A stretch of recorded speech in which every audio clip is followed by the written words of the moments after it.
Beyond Saltmarsh is a game played by adults and recorded for an adult audience. Sometimes we use adult language, explore adult topics. Consider yourself warned.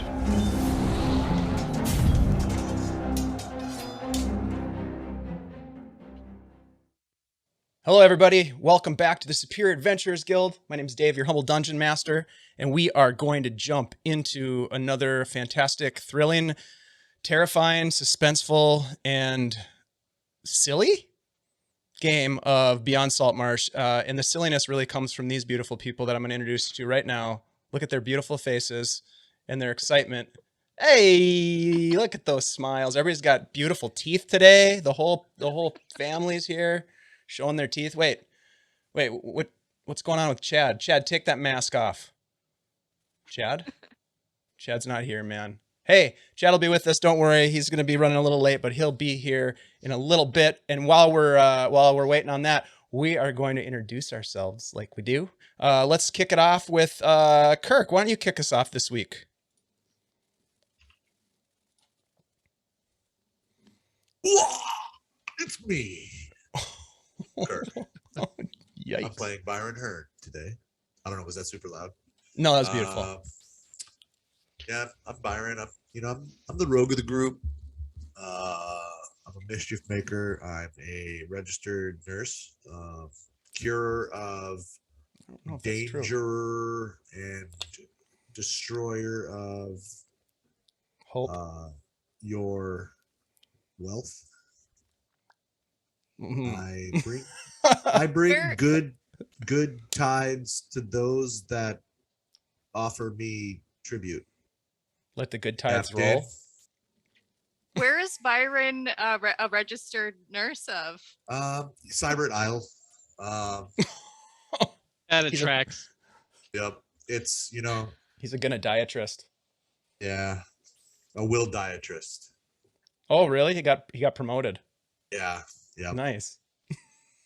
So if you have issues, call Byron.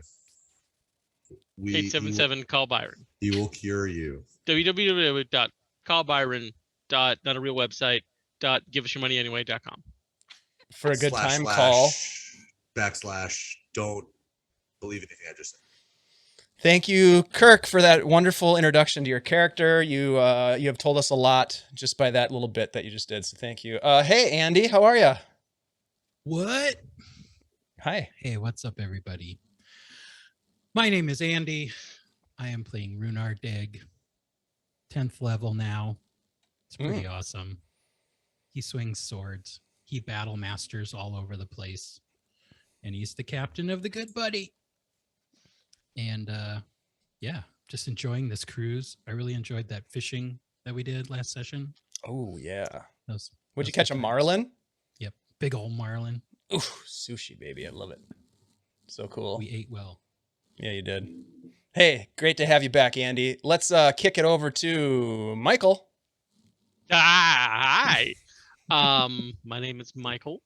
I'm playing Theo, the paladin of the party, but he's actually a hexblade warlock. But he's a little confused about that. He has a sword he's talking to that's talking to him more now. He may be crazy. He just spent the past several months somewhere else, even though only 5 days passed. He's still not sure if he's sane at this point. It's getting a little weird. We'll see how that goes. Who knows? Okay, bye. Wait, he's questioning his sanity? I mean, just a little bit at this point. Yeah. That's what I like to hear. All right, we'll bounce it over to Ashley. Hey everybody, I'm Ashley, Minnesota Muse 99 on Twitter, and today I am playing for you, Feyre Evenstar, 10th level, half-elf glamour bard, and everybody's favorite octopus. Also, I just found out that my patron goddess, not that I technically believe anything, but I guess maybe I do now, is Xena. So Warrior princess. Yeah. She's hot. I mean, she's basically. Oh, I love your theories. Your guys' theories are so cute. So cute. I love it. Hey, you guys, thanks for being here. We are really, really excited to be able to play this game with each other every week and tell these stories. And we love having y'all in the chat with us. We are also super duper grateful that we have a sponsor that has stuck with us from the very beginning, mostly that as far back as I can remember. And that's CZRPG Publishing. Our friend Christian and his team develop third-party Dungeons & Dragons 5th edition content, all kinds of things like campaign settings, one-shot adventures, mini campaigns, a boatload of maps. I mean, you can literally fill a whole boat full of maps. We tried and it works. You'll sink the boat. But tonight we're giving away a copy of their latest one-shot publication, The Scarred Jungle. And it is wonderful. I'm thinking about running it as a one-shot at some point in the future. It's really cool. There's this whole like tribe of elves that have come into some strange situation, and you have to sort of unravel the mystery. It's really cool. A lot of cool maps. So if you want to win that particular PDF, all you need to do is type !drawing in the chat, and we're going to pick a winner at the end of the stream tonight. We also have our good friends at Old Goat Beard Company, who are back to sponsor us again this week. We'll be giving away a vial of the beard oil, which we've all been using. Even Kirk has started to use it with that little bit of peach fuzz that he's got going. God, Kirk, you're looking good, man.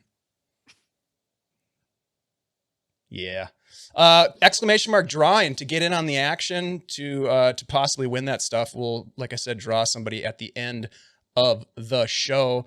I guess I should also mention that we've got a new mini short shot that we're starting up on next Monday.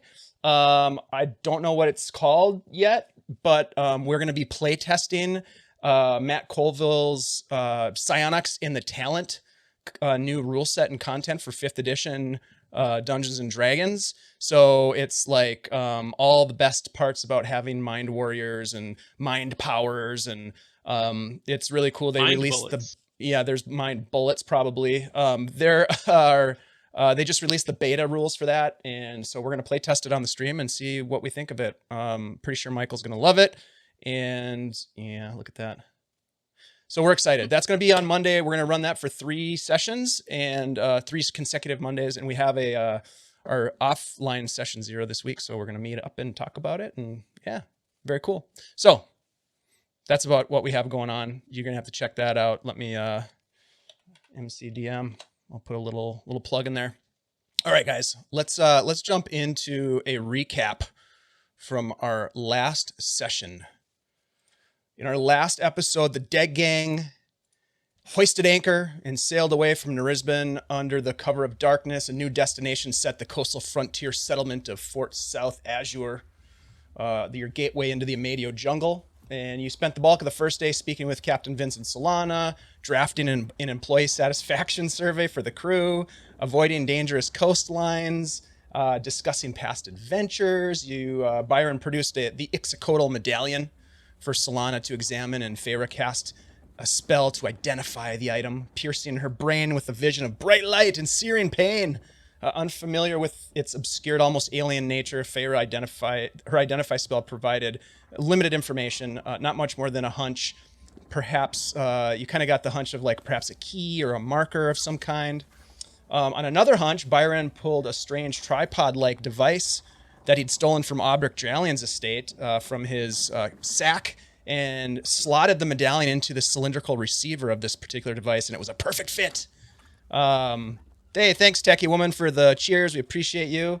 Rather than relish in the discovery, Byron quickly pulled the disc or the medallion out of the device and placed everything back in his pack, possibly a little nervous about what could happen if he were to leave it in there later. You were huddled around a broad wooden desk in Captain Deg's quarters. You consumed a considerable amount of brandy, and you examined a series of map fragments that you had recovered over the course of the campaign. One taken from the quarters of a pirate captain named Charlotte Volchek early on in the first season of our adventures. The second fragment taken from Mr. Dory's office back in Nerisban.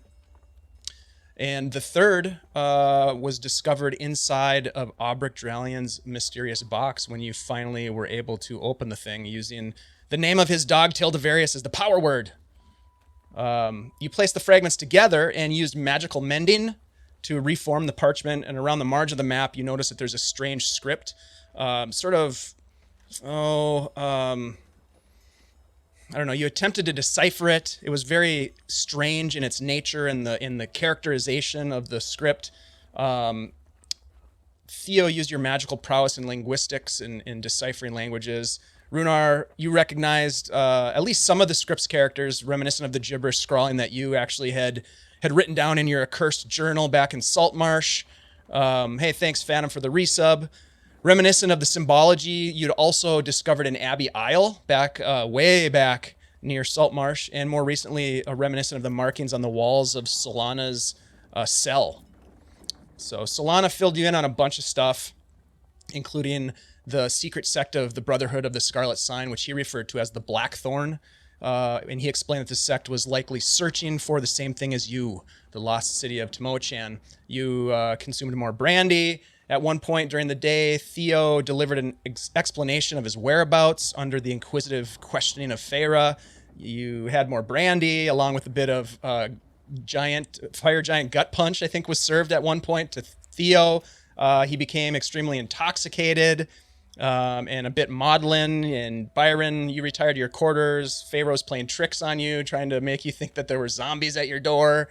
A lot of good fun and hijinks, as you would expect from the crew after coming down from such an intense set of challenges in Nerisban. Rhunar strolled to the upper decks where you and maybe someone from the crew pointed out and spotted a 3-mast ship in the distance that seemed to have been keeping pace with the Good Buddy. There was some sparring, some revelry amongst the crew. Rhunar attempted to hone your new maneuvers that you'd been reading about in your Battlemaster 101 book, or whatever the title. I think that might even be the title. I don't remember. Theo and then Byron sparred against you. The latter using a bit of panache to goad you, and he received quite a thwacking. And Feyre the whole time was racking up on the betting on the sidelines. I think he walked away with some coin, Feyre, as a result of your bets that you placed. That evening, Theo and his sword patron Kalistani had a discussion about the destruction of evil, new powers bestowed. Tenoch was meditating to learn new spells from Mother Tiger, and Feyre in her slumber was interrupted, as Ashley mentioned, by a visitation from a beautiful deity named Miris, who is the Flan god of love, romance, and beauty. Miris granted Feyre knowledge of new magics to help her protect herself and her companions, but perhaps most importantly, to help Feyre return home at some point to be reunited with her loved ones, her brother Cricket and her mother Alana. And this, Feyre my gets all the friends, good dreams. she did have some good ones. I would have enjoyed dreams like that myself. And this, my friend, is where we jump back into our adventure. It is the morning of your second day. You are fully rested, and so everybody has the benefit of a long rest. If you hadn't already done that, please do so. Maybe a little bit hungover, Theo. I'm looking at you, buddy, from the fire giant gut punch that you consumed and the drunken stupor that you launched yourself into. At least this time, keeping your clothes on, not... And that's what matters. That does matter. That does matter. You're right. So there's a clanging of the bell as most of you are recognize this as an all hands on deck kind of signal, and you race up to the deck and look out, and Fritz and the rest of the crew are examining a ship on the horizon. As the sun is coming up, you can see that the 3-mast ship is still out on the horizon, seemingly keeping pace with you. And my friends, what would you like to do as the day begins here on the Azure? I would like to, Ocean. in a fit of annoyed and hungover, flip off the other vessel. That's my first action. How far away is it? Whoa. Are we trying to antagonize him? Roll intimidation check. Well, they'll turn Just kidding. and flip off Byron. Whoa. Are you, Oh, are, wow. whoa. I Whoa. think he's hungover. He's just being mean. I That's know just I'm mean. hungover. You don't Seem a have little to yell grumpy this about morning. it. That's just mean. Can I see the boat in Have my you ever been spyglass? turned into a duck? I'm gonna look around for a meal, and I'm gonna run down into the kitchen, grab some pots and pans, run back up, and start clanging them together around Theo. Ooh. It's gonna be okay, I promise. Korga grabs one of the pans out of your hand and stops you like mid, as you start banging, he like grabs one of your hands. He's like, "Don't do that, please." Oh, sorry, Korga, are you hungover? Goddamn right. Well, I hope you feel better soon. Theo's just gonna go back below decks. Oh, my head. Captain Deg, you take out your spyglass and you're gonna take a look. Yeah. Give me a perception check with advantage, please. Hey, Silver Red Fox Gaming, welcome. The Fox Den's here, everybody. Ooh, natural Oh, 20 bam. for a total of 26. You got to be kidding me. Nicely done. 26, yeah. All right, so you take a look, Rhunar, and you looked the day before, if you recall. So you're sort of like gauging against what you saw yesterday, and you look through the spyglass, and you get the sense that it's probably closed the distance a little bit. Mm-hmm. It's not like looming as if it's going to probably be within, like if you keep your pace, it's not going to catch up with you today, but you do get the sense that it's converging potentially on your position, or perhaps it's just, traveling on, but you do get the sense that it's closer than it was the day previous. Can I make out any kind of like flag or It's still anything too like that? far to get any colors off of it. Okay. Yep. All right. But you do see a guy flicking you off in the distance. No, I'm just kidding. He's like this big. Yeah. He's got a big Somehow finger, you can make though. it out. Once below deck, Theo falls over into his hammock, rustles around his bag of holding, pulls out that horn of alarm that only one person could hear, cleans the end of it, thinks about Byron, and blows it as loud as he can. All right. What are the effects of that? It's just that he can hear it. There's no like. Yeah, only he can hear it, and I think it sounds very nearby, I believe. Yeah, like right behind you, Byron. As you're on deck, you hear this loud horn cry in your head. Shit. Oh no. I'm just imagining an no. air horn. Yeah. Oh no. How I'm gonna look close? around. How close were you to the edge of the ship? Were you like right on the edge, like looking over the side? Sure. Yeah.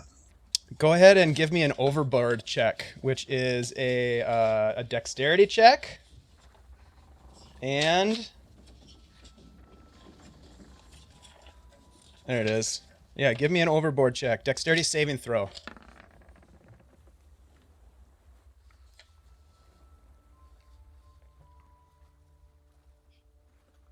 That was a 12.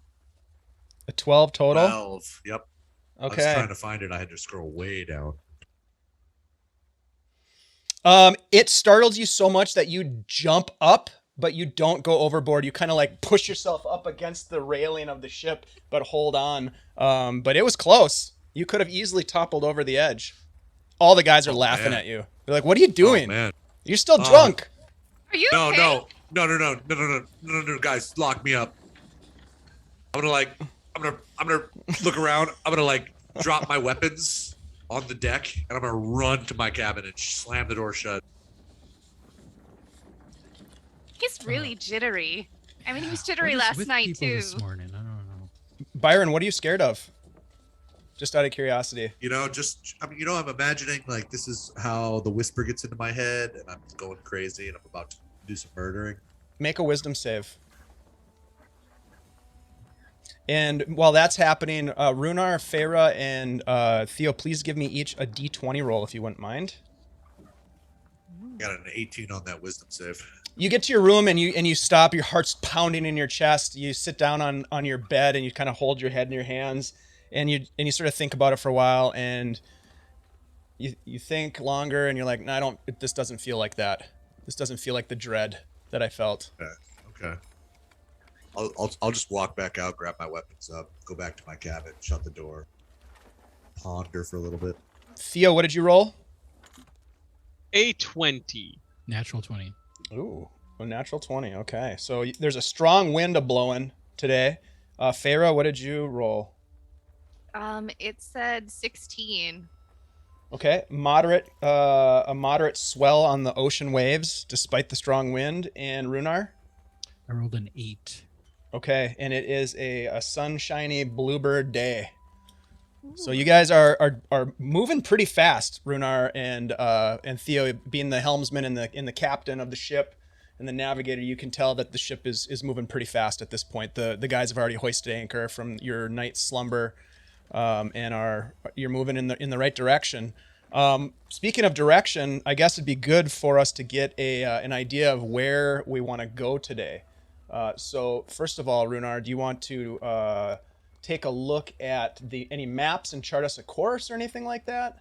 Yeah, I think I'm gonna kind of because now we kind of have a new target of going to the islands before the fort, right? To drop off Solana, hopefully reconnect with Solana's ship. So I'm gonna, chart a course to the islands on the way to the fort. Okay, so those would be kind of like down here. Yeah. Yep. All right, so that's where you're going to head. So go ahead and give me a navigator's tools check, please. You do have a map, so you get a +1 to that roll. Okay.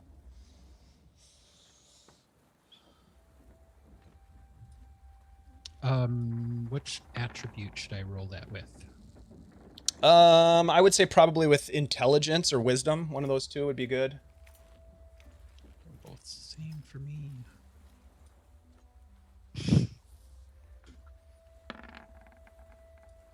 So I still had advantage on, so that's a 13. A 13? Okay. So that's a success. So Okay. so that's good. You've charted a course successfully. I guess it'd be 14, technically. 14? That's Yeah. even more of a success. Wait, nicely done. So Theo, then you get to roll your water vehicles check as the helmsman, and you get to roll it with advantage. And isn't there a bonus as well? Hold on, let me take a look. When I said advantage, I almost didn't believe myself. It might be a bonus.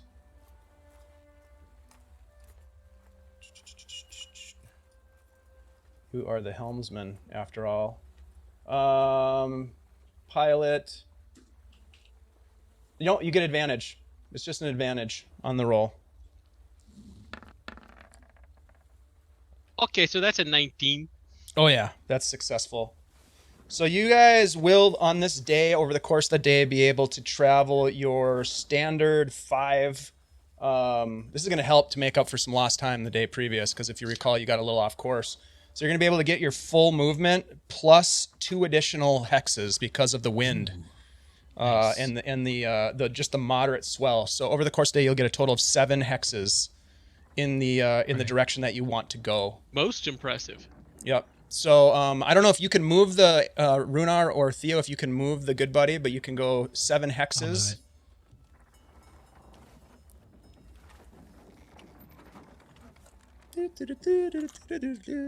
Nice. Oh, 7. Wow. Because we were here. There we go. Yeah. Yep, that's right. That was a good day of travel. Let's it also was. get a D20 roll from Byron. See if we encounter any hazards along the way. Nope, Got a it's 12. Oh shit, screaming eels. pretty easy sailing in terms of hazard. But let's do this. Let's roll for a random encounter today. Feyre, why don't you give me a D20? Whoa. D20 roll, please. Ooh. 2. Okay. All right. So good to know. As you sail through the day, my friends, what would you like to do? Is there anything that you want to accomplish throughout this day? This is the second full day of your journey. Remember, you left in the darkness of night from Narisban. You traveled yesterday. There was a light rain, and you got off track a little bit, but you have made some great progress today. But over the course of the day, what would you like to accomplish, if anything? Theo was just immersing himself in sailing because it's a nice grounding experience. So just working through the rigging, manning the helm at points, playing with the charts and navigation. Just he's living his best life for the moment. Okay. Anyone else? Feyre or Byron or Rhunar? Yeah, Feyre had a very, very weird dream last night. So, I think I don't know. Should probably go up to Captain Deg and say, Deg, have you ever had, like a dream where a goddess visited you in the middle of the night? No, I haven't. I've heard of it happening before. But those were in stories. I don't. Okay. I guess I didn't know if. It's So definitely no not happened to one, me you don't know before. anyone on the crew who's been visited by, a deity or anything like that? No, I mean maybe Tenoch and Mother Tiger. I just Okay. I know a lot of people pray a lot, but to actually see one, I've heard of it happening before, but I Sure. don't know anybody. Okay. No You- reason. Are you all right? Oh, yeah, fine. Okay, all right. Very normal. Very totally normal. All right, good to know. She's gonna go wait for Tenoch to wake up. He seems to be sleeping quite late today. Hmm. That man meditates real hard. He's like a monk in there. He's achieving some sort of weird nirvana. We're not arguing with that. There's weird glowing and chanting coming from underneath the door to his bedroom. As long as the He's- ship's not on fire, I think He's monking around for sure. should be all right. Anything else, guys? Byron, what do you have anything that you want to accomplish? Yeah. Yep, definitely. So I'm gonna find Solana again, Okay. like I do. And Now kill that he's him. on the boat. No. I'm gonna sit down with him. I'm gonna take out Dralian's journal. I'm gonna open it up and we're gonna go through page by page, read it together, Mm-hmm. in the seeker fashion. And he's gonna help me decode any more entries. Maybe he has insider knowledge of how he does his coding. Yeah, he'll we're- help we're you gonna- out. Yep, we're gonna rip this thing apart. He pages through it. He kind of takes it from you and pages through it. How did you get this? Did you steal this too? What do you mean? Oh, I just The heard you secret, talking too. about. Okay. You know this, and I'll reach in my pocket to take out my signet ring, and then it won't be there, and I'll be like, "Wait a second, wait, where? Oh, yeah. God, Theo. Well, I am a seeker. Take out my journal, and I'll put it down next to him.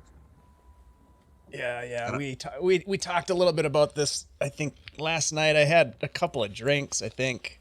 Yeah, you did. Um, I understand. If you want to come back to this later, No. This is good. Here, let's take a look at it. And he kind of slides it back to you, and he kind of looks around and he pulls out the bottle of Runar's brandy, and there's like maybe a couple of shots left. And he grabs 2 tin cups from the galley and fills one for him and sets one in front of you as well. oh, Let's get to it then. Yeah, we gotta. I just want to have this decoded before we get you back to your ship, so that any additional information we can glean from it before we part ways can be utilized in this expedition to benefit our fellow seekers. Absolutely.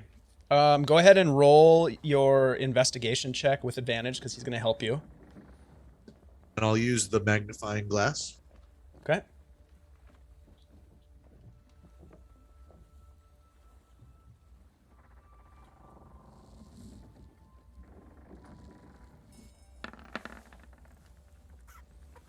That's a 28 natural 20. A natural 20. Wow. Okay. Yeah, here we go. We're just going to start. There's only a couple left, so we'll start with this one. So this is a journal We've entry never rolled a 15. natural 20 on that. No. It would have helped a lot earlier in the campaign when they were harder, but now it's getting a lot easier.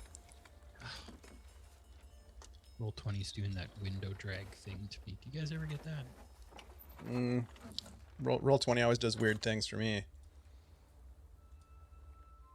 It's roll 20. It does. That's It just does a one as it will. pager. It's just a one pager. Kirk, do you want to read it out loud Perfect. for folks? Oh yeah, let me Yep. find it and reopen And it. use your Drellian voice, please.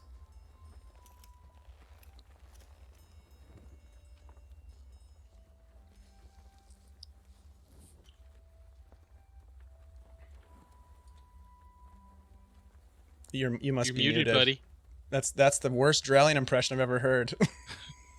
He was actually very talkative. I'm actually really into it because like I want to redo that one anyways. Yeah. Was All right. that really for like anyone in our audience to read it any way that they wanted to? Was that the goal? You could hear Read it his in your voice own in your Drellian head. voice. Yeah. Despite our losses, the House of Drallian continues to survive. Our treasury lays barren, but fortune's favor may be upon us. The Emperor has been spotted adrift 5 days to the south. By some stroke of luck, I may have yet weathered this storm and continue my search. I have hired Captain Windrune and his lost souls to recover what they can. For once, I have hope, but I must temper my excitement with the possibility that the box now sits at the bottom of the Azure Sea, or worse, in the hands of some foul pirate crew. Ooh. Arr. So obviously It's that us. was We're the pirate before he had you actually. So Rhunar was We part are. of this part of the part of that crew, right? The Lost Souls. Yep. Yep, and had actually helped to recover that box. So that was an earlier entry. You can probably do at least one more if you want during the day. It doesn't take you long now. You're kind of rolling with it, so go ahead and give us another roll. There's not many of these things left.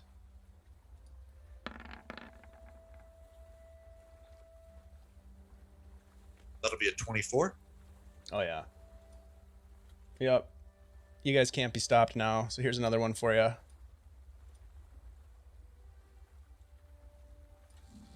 I am ruined.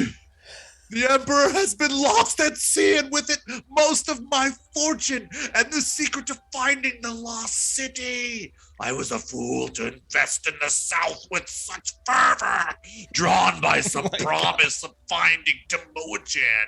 Yet even now, I cannot pull its name from my mind.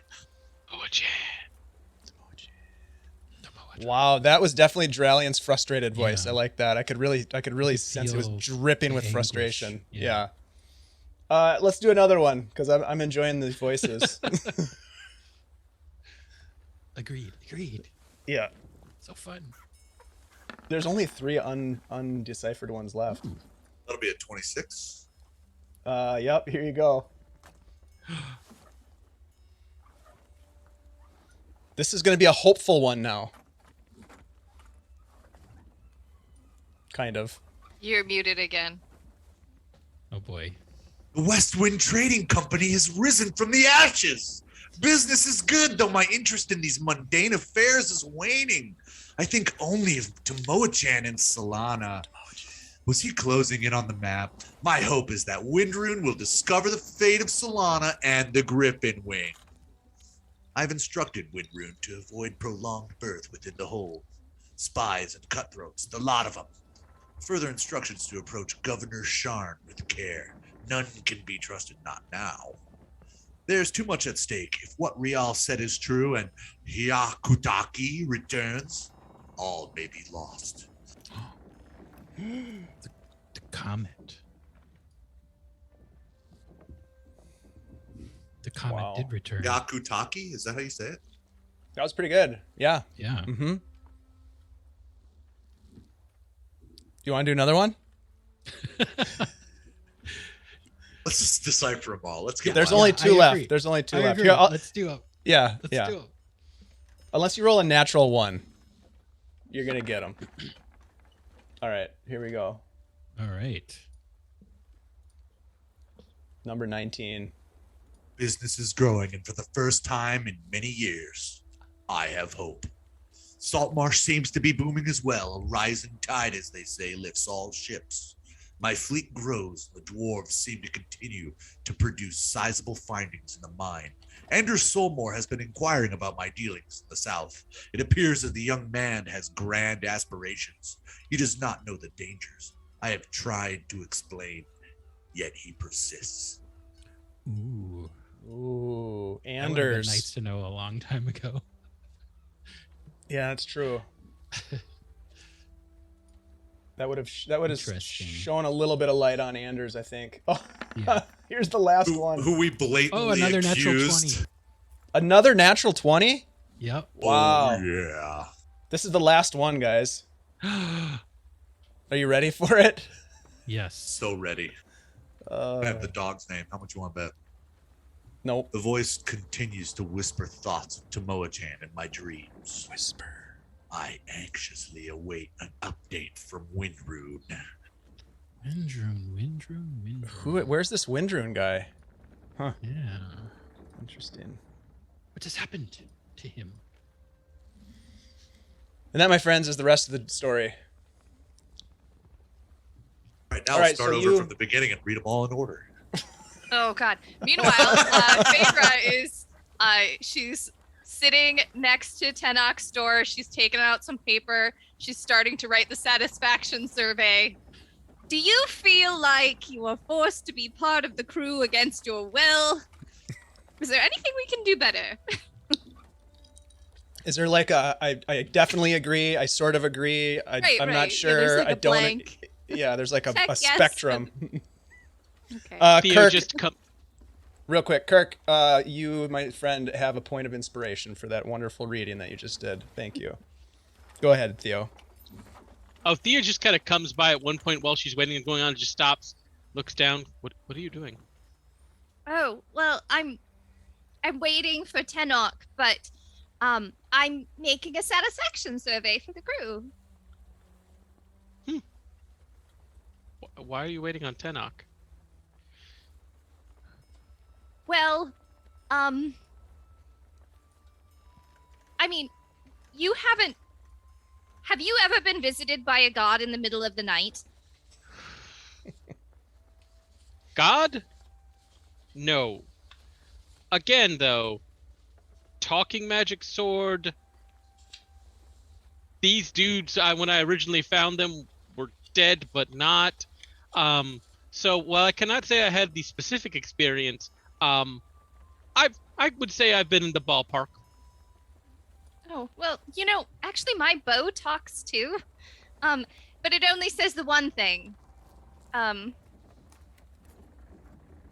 No, mine is. I think it's technically some sort of artifact. The history I've been able to find on it is strange, deep, and compelling. It says a lot of things occasionally. Suddenly it's talking a lot more, so I'm not sure. Again, I might be going crazy. I'm not certain anymore.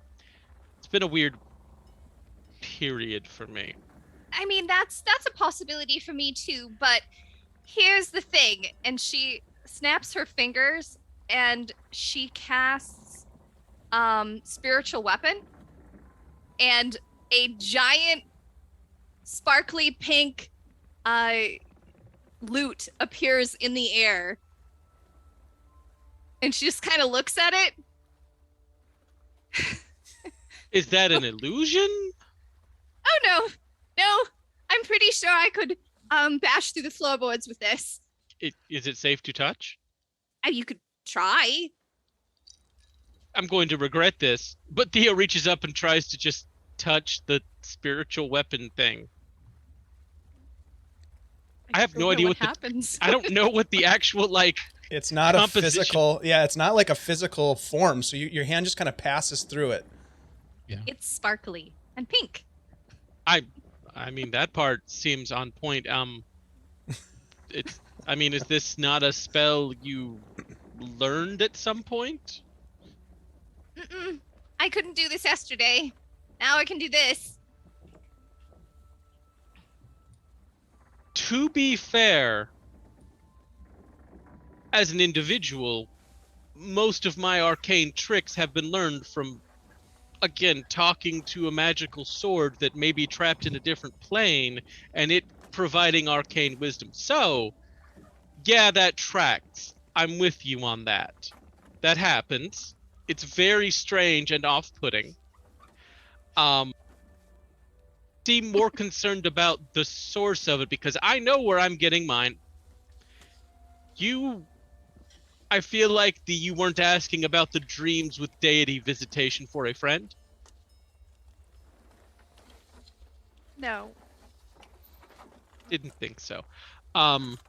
So that's interesting. Were they at least a pleasant deity and not some sort of demonic dark force? Well, she was incredibly hot.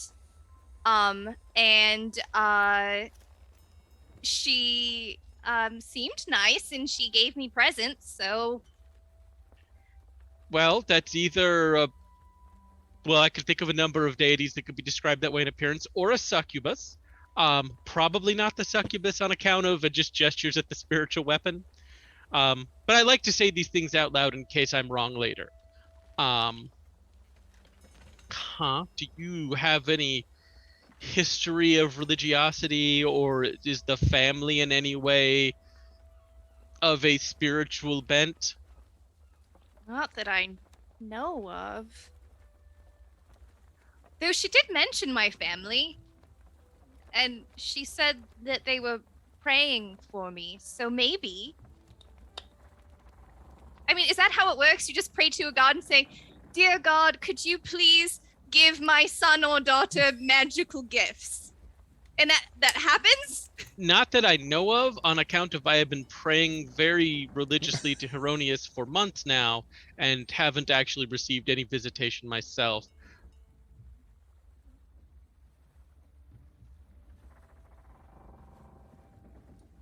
They act the way they choose to act for their own reasons. Definitely something you should explore more when you have the chance. Much like my own investigations, I feel like traveling here to the dark jungles of the Amedio are not going to be conducive to that work immediately. Unless we run into a shrine dedicated to her somewhere in the jungle, it's long and forgotten she was calling you there, and you're actually on a purpose to find and uncover that. No, I mean, like, she just said, I should go home sometime. As a general rule, as long as the god is not of the vicious, horrific type, it's a good idea to listen to them. They are older, wiser, and have a different perspective than mortals.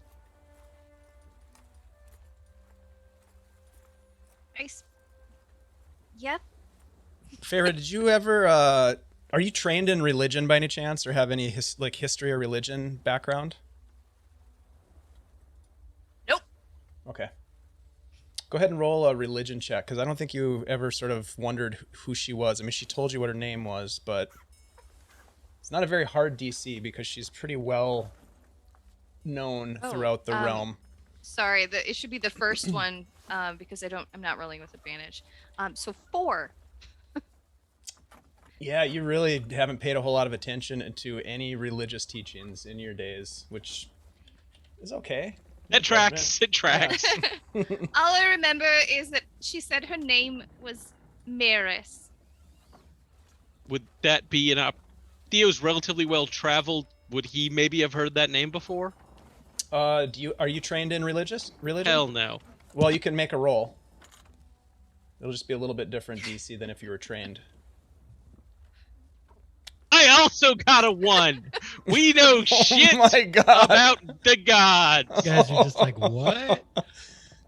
You guys were definitely skipping Sunday school and what are smoking gods? cigarettes down by the creek. Yeah, Theo just kind of goes, I know about 6 gods. They're all very specifically related to commerce, the oceans, magic. We should probably talk to, and just taps on Tenoch's door.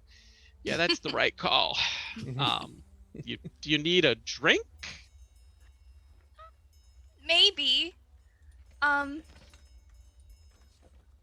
You know, if we drink enough, maybe we can think up a fake name for the good buddy.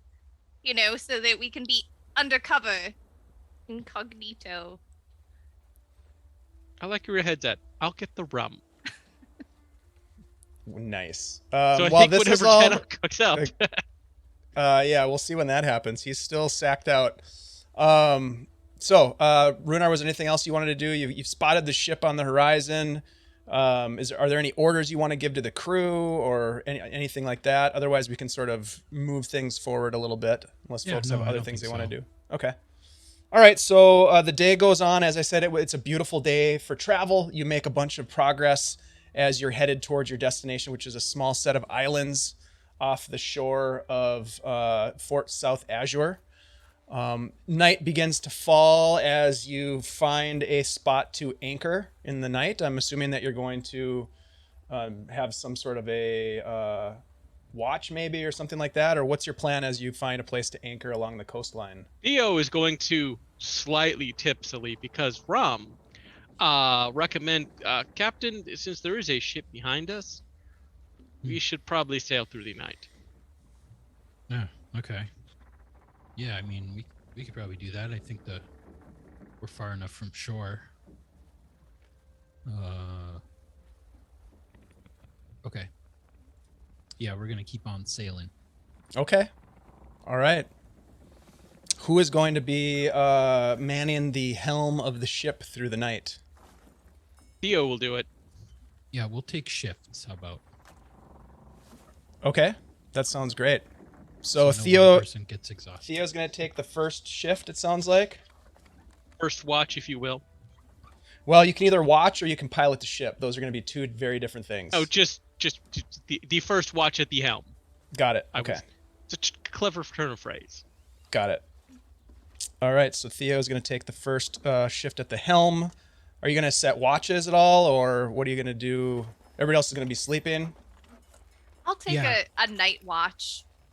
Okay. Just to help out. I'm not really part of the actual sailing crew, but Okay. I could go up there and, play some music to keep people awake. Yeah, sail through the night. Yeah, Rhunar will instruct the crew to set watches at night. Okay, so Feyre will take one watch, then we'll have Korga take a watch, and we'll have that other fucking guy take a watch. And then who are going to be the other two shifts for piloting? Well, Rhunar will take one. Okay. Byron, are you seriously adept at water vehicles? Yep. You're proficient in water vehicles? Yep. Wait, did you say yes? Yep. Okay. That is a negative, and Theo will veto it the 100%. moment it I comes am. up. I'm proficient. Wait. I was a fisherman. Captain, you can't ask, and that's too mean to do. You know that Byron has narcolepsy. Yeah. He falls asleep every single time. I think I don't have put on a night narcolepsy. Fritz will take the other What ship. are you talking about? All right, so It's all right. Fritz. You catch up on some sleep there, buddy. You worked very hard today. I've drunk very hard today, so that's going to pay off. Actually, Byron, we need to come up with a new nameplate for the ship, About the bad brother. and we need your carpentry skills for that. How about Yeah. something in Dwarven? Do you know how to write Ooh. Dwarven script? I know Dwarven. I can speak Dwarvish. That'll fucking throw. How many Dwarven ships do you see? What would true. What would Dwarven sound like? Theo I'll say just kind of something. starts rattling off words in Dwarven. Kashtashnacha. Ekeshne. Ocean I like that. We're gonna do Don't it. call By the way- him that. Yeah, what? I He thought it said. was funny. I was going to teach it to him so that when he met people, he would insult them and we would get to laugh. Oh, yes, all right. Trying to Are get you me the beat only up. one who doesn't speak Dwarven? What should we fake name our boat? Theo just kind of switched to Dwarven in silent ways, goes, no, he doesn't. And I'm not going to abuse that fact repeatedly now. Guys, I'm right here. It's really rude to talk in another language around me that you know I don't speak. I'll give him the bird, but in thieves can't, and walk away. Oh shit, Maybe- he speaks thief. Maybe the chat has an idea. Oh, Techie Woman says we should name the ship Toilet Parchment. I don't know. But in Dwarvish. It sounds really nice in Dwarvish, actually. It's got a rhythm to it. It's very almost iambic in Dwarvish. It's quite poetic. Because in Dwarvish, they don't actually use paper, they use the seashells. 3 seashells. Found the my people God. that's watched that movie. All right. Stroofed Parchment. What about natural disaster? Natural disaster. Everywhere we go, we're like a How about- natural disaster. Old Ranjal Disaster. Or we could say, the bad idea. Just in Dwarvish. I do kind of like that. That has a Slalig nice, Hugans. nice ring to it. Bad idea. Are you just Bad looking idea. up Finnish there, Dave? No, well, this is a common to Dwarvish translator. Oh, And bad idea is Slalig Hugand. I always Slagen- just used Finnish and it always Slagen worked really well. You make fuck face. Lala Coogan. I like Bodhi it. Mc- The Slalig Panakukin. Hugand. All right. The Mystic Sailor. All right, panic. Theo just writes that down in dwarven runes and hands it off to Byron. It's like, here you go. That's what it look like. All right. Is it going I to come will- back as Panakukin? No, I can copy paste stuff. Actually, the Dwarvish word for pancake is pancake. Oh. I think Pancakes are they're dwarven. using Finnish for dwarven. Absolutely, they are. The Short Sprinter. All right, so you've got a cover name. The All right. Panakukin. Right. The Panakukin. Lalig Hugin. All right, Theo, let's get a water vehicles check. At disadvantage because your character is drunk, been drinking all day. I am going to use one of my many advantages to make that L normal. Okay. Fair enough. It's only a 24. You do surprisingly well in the middle of the night, sailing in the darkness. But you are in the open ocean where there's really not a whole lot you could possibly run into for the It's most those part. elven eyes, and also being in the middle of the nowhere. Right, that helps a lot. All right, and then Farah, you're on that first watch, so why don't you give me a perception check, please? Alrighty.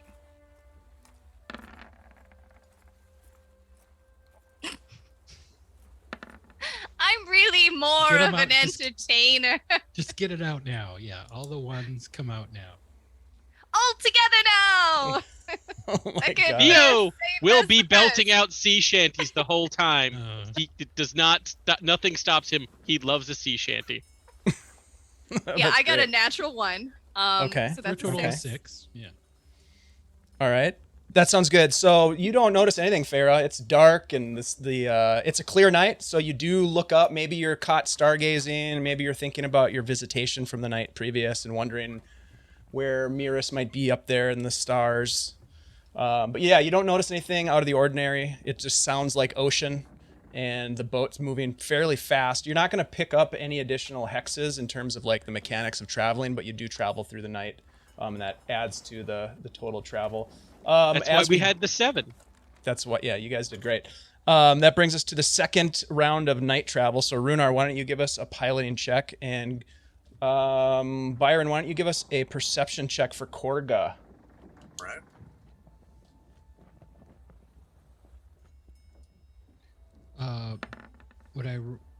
What would I roll the water vehicles check with? Probably dexterity or wisdom, maybe. Yeah, maybe wisdom. I was Borger got hoping a for 17 dexterity. plus whatever his modifiers are. Okay.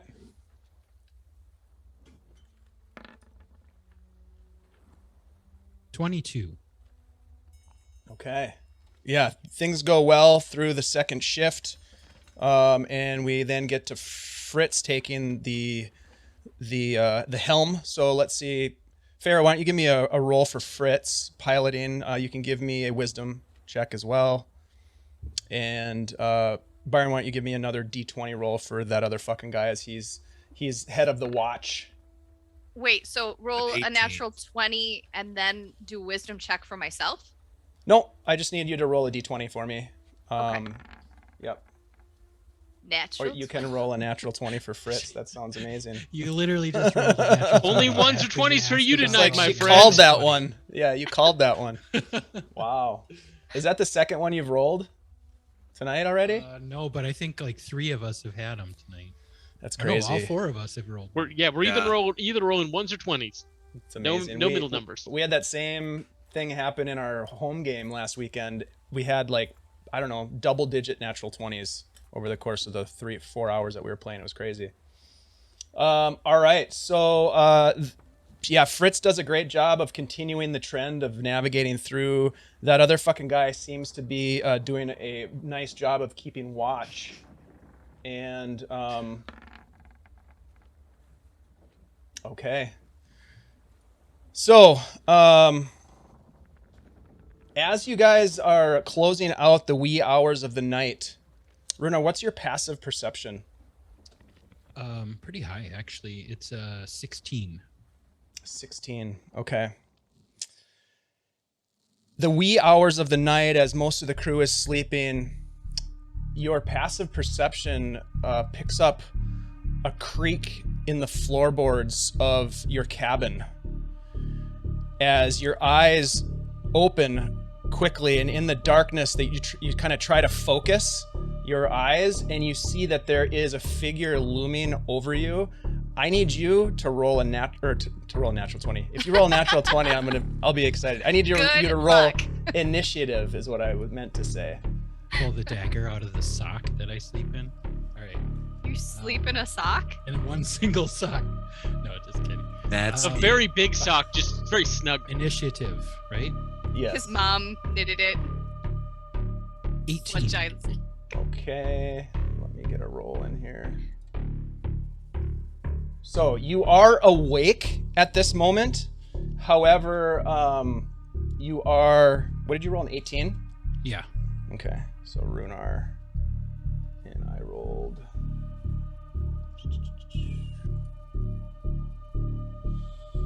Oh. Okay. I rolled a 19 with the bonus. Okay, so this first round, you are surprised as this creature, or there's an individual in your room. You hear the creak of the floorboards, and your eyes flutter open. This figure is looming over you and is cutting down at you with a sword. I'm gonna make an attack roll on you. Luckily, you woke up, because otherwise you'd have the unconscious, and it would be with advantage. I did roll a 23, however, to hit you with the first Yeah, attack. that hits. This individual does have advantage anyways, but it's not a critical hit because you're awake. You're going to take 8 piercing damage from the first attack of this sword coming down on you, and 22 poison damage as it cuts into you, and you feel this stinging pain across your chest. You know right away now, as this happens, this is no dream. Someone has infiltrated your quarters in the night. There's a second attack on you with this short sword. That is a 24 to hit for 7 piercing and 26 poison damage. Hold on, I gotta do math. What's 7 plus Math is hard. 26? 35? 33. 33, yep. 33. Nice mathing. Me brain hole count good at small number. Mhm. Oh, no, that's what I'm left with. Okay. two massive attacks on you. It is your turn. I'm gonna shout at the top of my lungs. Just like cry out, obviously, because I just got my ass whooped. And am I totally unarmed? You tell me. I thought you said you had a knife under your in your boot or something. I would imagine that Rhunar sleeps with his weapons next to his bed, but that seems legit. I would to me. find it impossible for him not to. Yeah, there's I mean, so they're many everywhere. weapons. Yeah, So they're just I'm gonna- piled. Can I say I reach down and grab my my scimitar? Sure. All right. And I will. And you're. It's very likely that you don't have armor on, by the way. Yeah. So Yeah. I don't know what that makes my AC right offhand. Add your dex. That's it. 10. What is it? 10 plus dex? 10 plus dex. Mhm. Okay. So you cry out. You grab your scimitar, and you're gonna swing from a prone position, or you're gonna jump up. Well, I'm gonna jump up. Okay.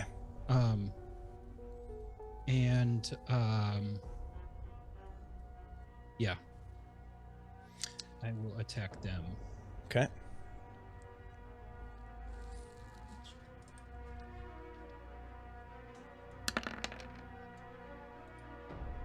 That's 28 to hit Yes, that will hit.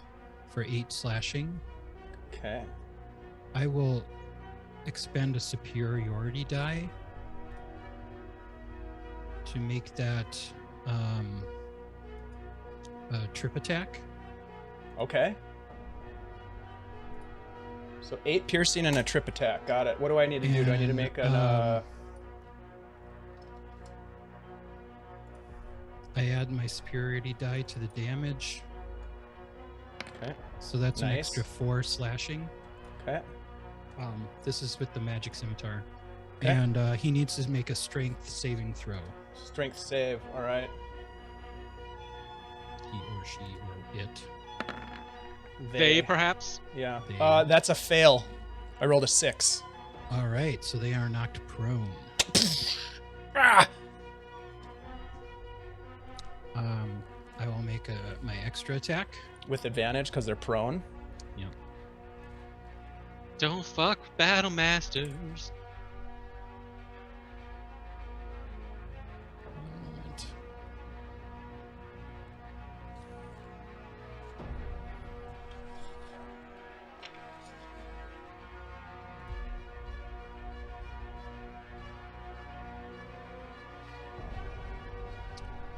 Okay, here we go.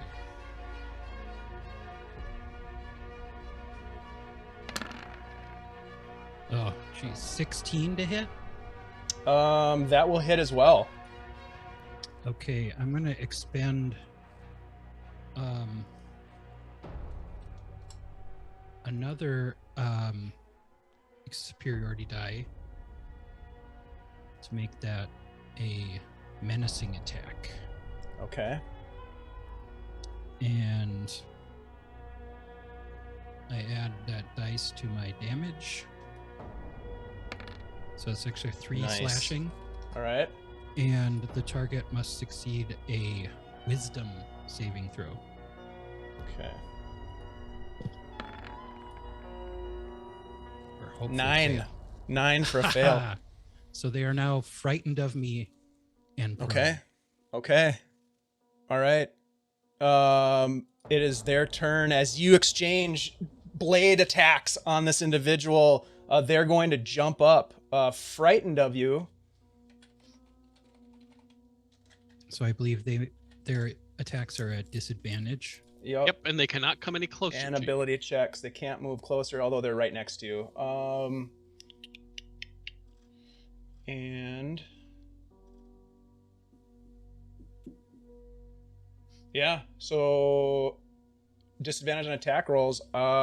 Going to take a swing at you, and I think I'm going to use my only advantage here to make it a straight roll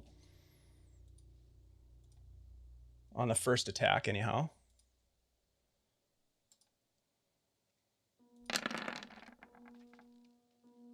Uh, 14. I don't think that's going to hit. You said 15 was your AC right now? 15's my AC. Yeah. I'm going to expend another superiority die to make a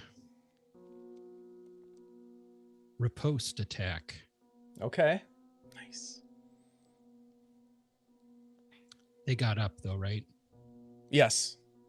And them being frightened of me doesn't give me any kind of advantage, correct? I don't know. It does not. Right.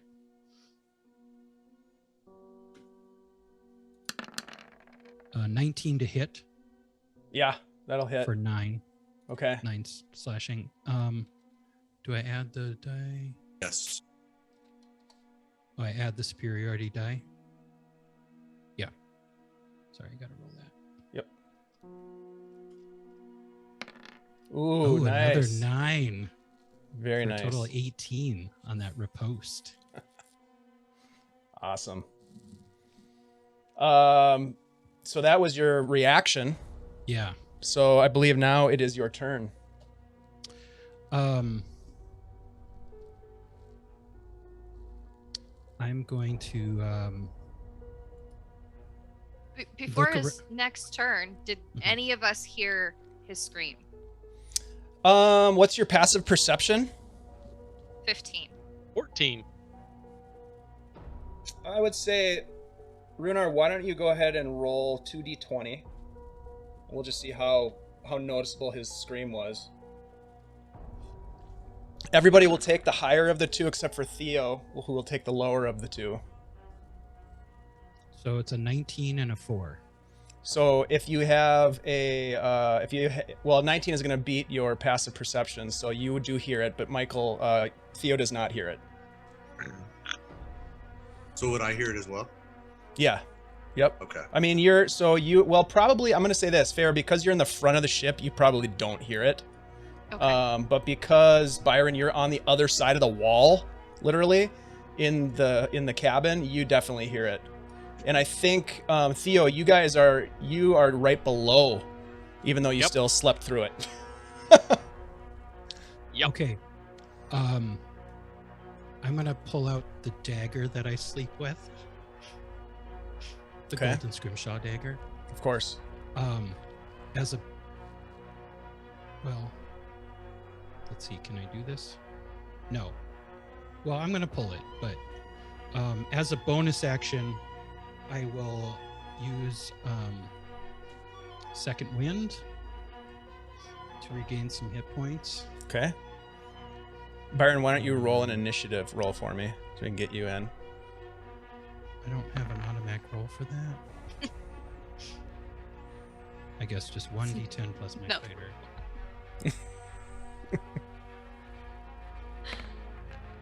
So 7 plus 5 is 12 hit points I gain back for that.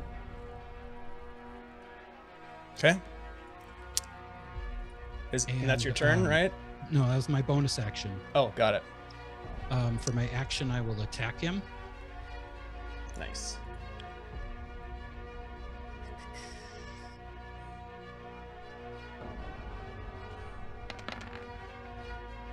Ooh, I'm going to expend 1 superiority die to make that a precision attack. Okay.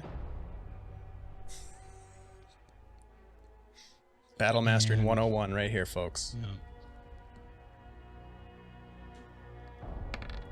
Ooh, so that's actually a 15 to hit? 15 just hits. Oh, thank God. For the 12 slashing. Okay. Now I'm going to use my action surge. If I can do that. Can I do that right now? Hold on. Used Nope. your bonus action already. Yep. I used it already. Okay. Good call. Okay. Let's see. I did a bonus action in a single attack. I get an extra attack though, right? Technically, every time you declare an attack, you get all of your attacks, however many Yeah. that is, So which that's 2. is almost 3, but yeah, right now it's 2. I used my reaction. Then when it was my turn, a bonus action and an attack, and now I get an extra attack. That's right. But you don't get the action surge, which would give you 2 more attacks if you could use it. Right. All right, 17 to hit That will hit as well. for 9 slashing. And you know what? I'll use my last superiority die. Why not? Ooh. Ooh. For an extra 10 damage. Wow. And let's see. I'm going to make that I'll make that another menacing attack. So he should he needs to make a wisdom saving throw. Okay. And hopefully you continue to yell. A 10. He fails. Yep. So he's still frightened of me. I think he's even more frightened of you, is what it says in the rules. Byron, as you hear the cry, you jump out of bed, which takes half your movement, and you start running. I'm guessing. What do you do when you hear it? I'm gonna run. I'm gonna be flying that way. Okay. So you can get essentially to your door that opens up onto the main deck.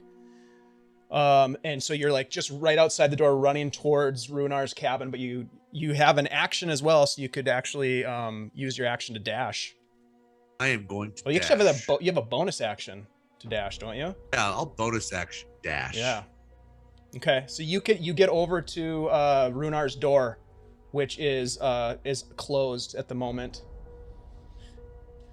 I'll try the handle. Yeah, it turns like it's gonna open up. All right, I'll just kind of creak it open a little bit, peek in, like Rhunar.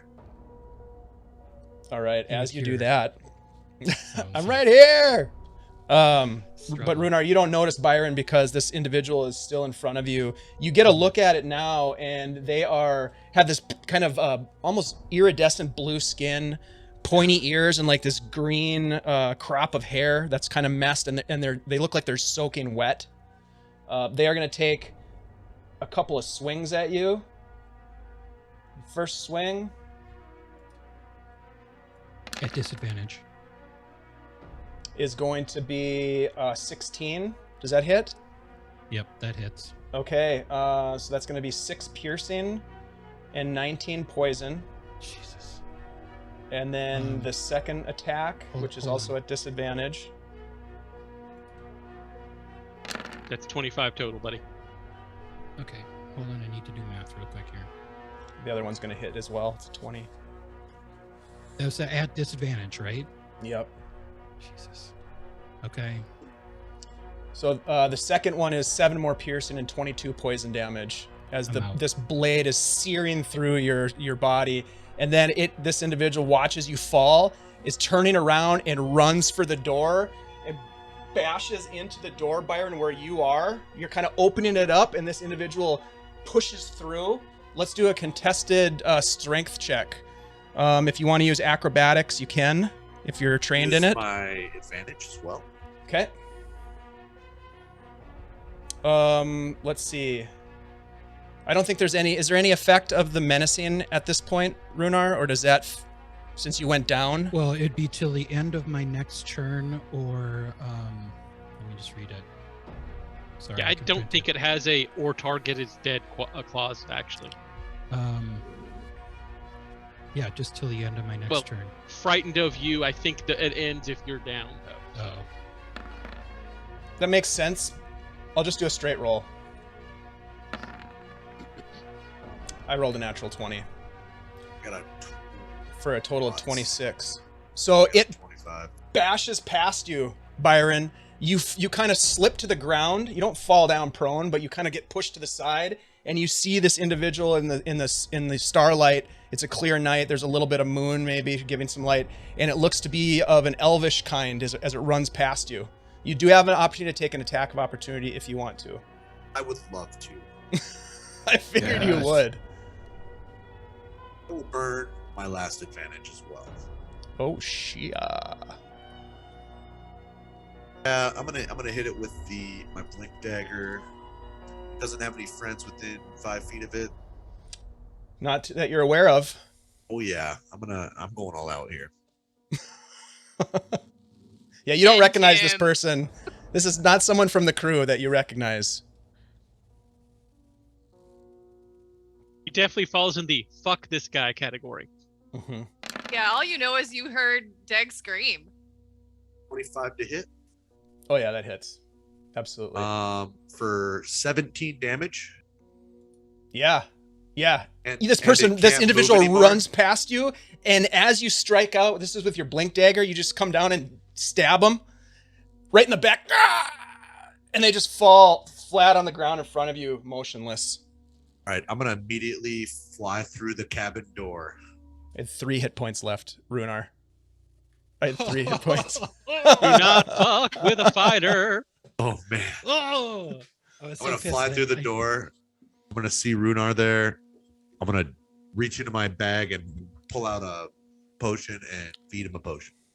Yeah, I'm out on the floor.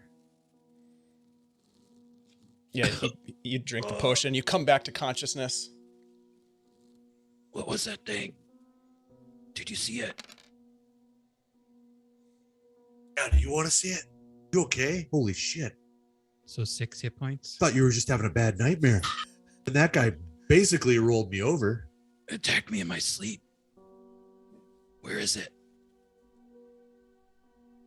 I'll just step out the door again. Is it still laying there? Yeah, oh yeah, definitely. I'll kick it right here. You kind of kick it and roll the body over so you can see it. Yeah, I'm gonna kick it over so we can see it. You've seen this race before. This is a sea elf. Sea elf. It doesn't seem to have any weird like insignias or markings on its armor. It is wearing like a leather armor that seems to have like some little fin designs on it. It looks like nice leather, but it's pretty ripped apart from your attacks. You kicked its ass. Sea bass. Mm-hmm. The short sword, as you look down, the sword that dealt all this damage to you, you can see still has remnants of a strange green fluid dripping off of it. Ooh, do Presumably I see that too? poison. I'm gonna. Oh yeah. I'm just gonna like kick that out of its hand. At this point, some of the other crew members are running over to. What happened? What happened? One of the other guys rings the bell, starts ringing the bell, the alarm bell. At this point, Farah and Theo, you do wake up. Raise the Hearing the alarm. bell. Yeah. What's I just- happening? Ding, ding, ding, Hop out ding, of ding. bed. There is a big fucking magic sword in Theo's hand as he rushes onto deck, Rhunar, sees a do you- sea elf, and goes, "Fuck." We need to search the rest of the ship. Now. Solana. And just immediately take off to wherever the fuck Solana was sleeping. Oh crap! I'm gonna make sure Rhunar has an antitoxin before I start running after Theo. I did have 3 of those. You should probably just I don't know know if they do anything or not. Probably take one of those. I think I don't know. Does poison keep happening? Do I feel poisoned right now? You feel like shit. Yeah.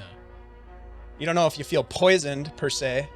Farah, you come running up. You see the dead elf, and you see Rhunar kind of like standing there with his arm around Byron's shoulders, like holding himself up, just torn apart, kind of pale green face, like he's seasick maybe. Immediately reach out and cast Lesser Restoration on Deg. All right. What do I get for that again? Ooh, Punched in and the face. Either one disease or condition. So you, Or poison. for all intents and purposes, you're unpoisoned. Oh, that's better. What Oh my happened? god. This thing attacked me in my sleep. Byron, you Fucking you snail. race for Solana. You're gonna go find Solana. Yep. You and Theo. They Theo- leave Rhunar Theo- with you, Theo's Farah. Still ways behind Theo actually, because I'm gonna make sure Rhunar is okay first. Well, Okay. I'll stay behind, but yeah, I'm gonna not disagree with you guys going to find Solana. You race down to the crew's quarters, which is down in the next to the cargo hold area of the ship, and Solana is just kind of wrapping himself in a blanket and coming out, and he's got a short sword in his hand that he picked up from somewhere, and he says, "What's going on? Do we fight?" Someone attacked Deg, the captain, in his sleep. Come on deck. Fuck. He follows you back up. Yeah, it's like all hands on deck, searching the ship. All right, top to give bottom me, for let's any get other some- sea elves. Let's get some investigation checks going. And I'm casting Cure Wounds on Deg. Okay.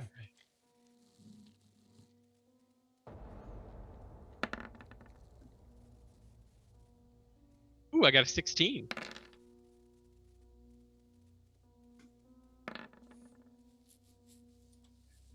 $21. Rhunar not fucking around. No. Just pacing the ship, Yup. bleeding everywhere. You guys do a very thorough investigation of the ship, and you do not find anybody else aboard. You do see where this individual climbed up some of the rigging on the side of the ship. How they were able to match the speed of your ship since you were sailing through the night, you're not sure. You do know that sea elves have friends in deep places, let's say, and can potentially utilize some of those friendships as allies in combat, but you're not 100% sure. New You get the shanty. sense that this individual was working alone because there's nobody else aboard the ship other than the people that you would expect to be there. And with that, my friends, we will take a quick 10-minute break as we complete searching the ship and we start to recuperate Rhunnar's wounds. We'll find out what the crew does on the third day of travel. When we get back, I wanted to make sure that we remind folks that we do have some giveaways. We're giving away a copy of The Scarred Jungle by our friends at CZRPG. It's a great little one-shot. I'm excited for the winner to run this. Hey, if you're a DM, this is a perfect one-shot to run. There's all kinds of lore. There's a bunch of encounters. Christian and his team lay it out really well and make it really easy. And if you're not a DM, you can, try being a DM. I totally encourage you to do it. And or if you want to give it to someone that you know that runs games, you can do that too. So we're giving that away. And then we also have a vial of the Old Goat Beard Company beard oil. So ! drawing to get in on those giveaways. We'll draw a lucky winner at the end of the stream. And I don't know about you guys, but I need a breather. That was a little intense. Ho, hoi, as they say up in the North Country. We'll be back in just a little bit. See you soon. Stay tuned. We'll be back. Cardman 2467's here.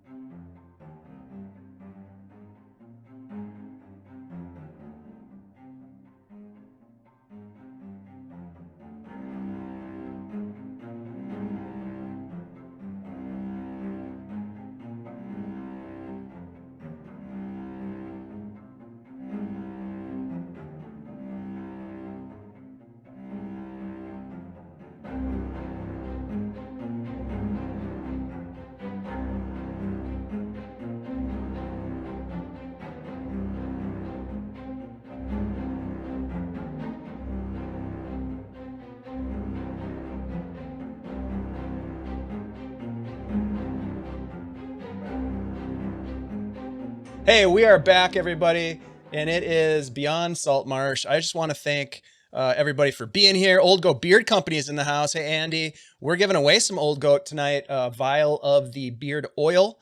So make sure that you enter to win. I'll drop some info into the chat here. ! Drawing. Let's see how we're doing over here. Oh, yeah, we're getting a pretty full house over here in the drawing. So get in on the action. Kirk, I don't see you in there, man. You've got a beard. I have everything in the world. You do. I don't need any more stuff. Your life is so perfect.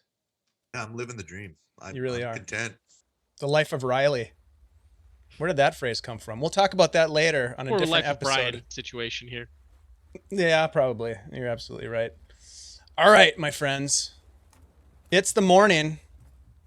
Hell of a morning it's been. Somebody brings you, Rhunar, they bring you, let's say it's Emil, brings you a cup of coffee, puts it in your hand as you're sort of holding yourself up. Your wound's starting to heal because Feyre has given you some magical healing, but you still have been beaten pretty badly. The body of your attacker laying on the deck still, as some of the crew has now wandered back to either their quarters or their posts. The day has begun. Let's do this real quick. Let's get 3 D20 so we can see what the weather's like on this beautiful day. Let's do Byron, Theo, and Feyre. Give me some D20 rolls, please. Dave, I'd like to investigate the body. Okay. You can definitely do that. Give me 1 second here. Feyre, what did you roll? I rolled an 18. Okay. An 18. Ooh, strong wind is a blowing again. Byron, what'd you roll? Got a 5.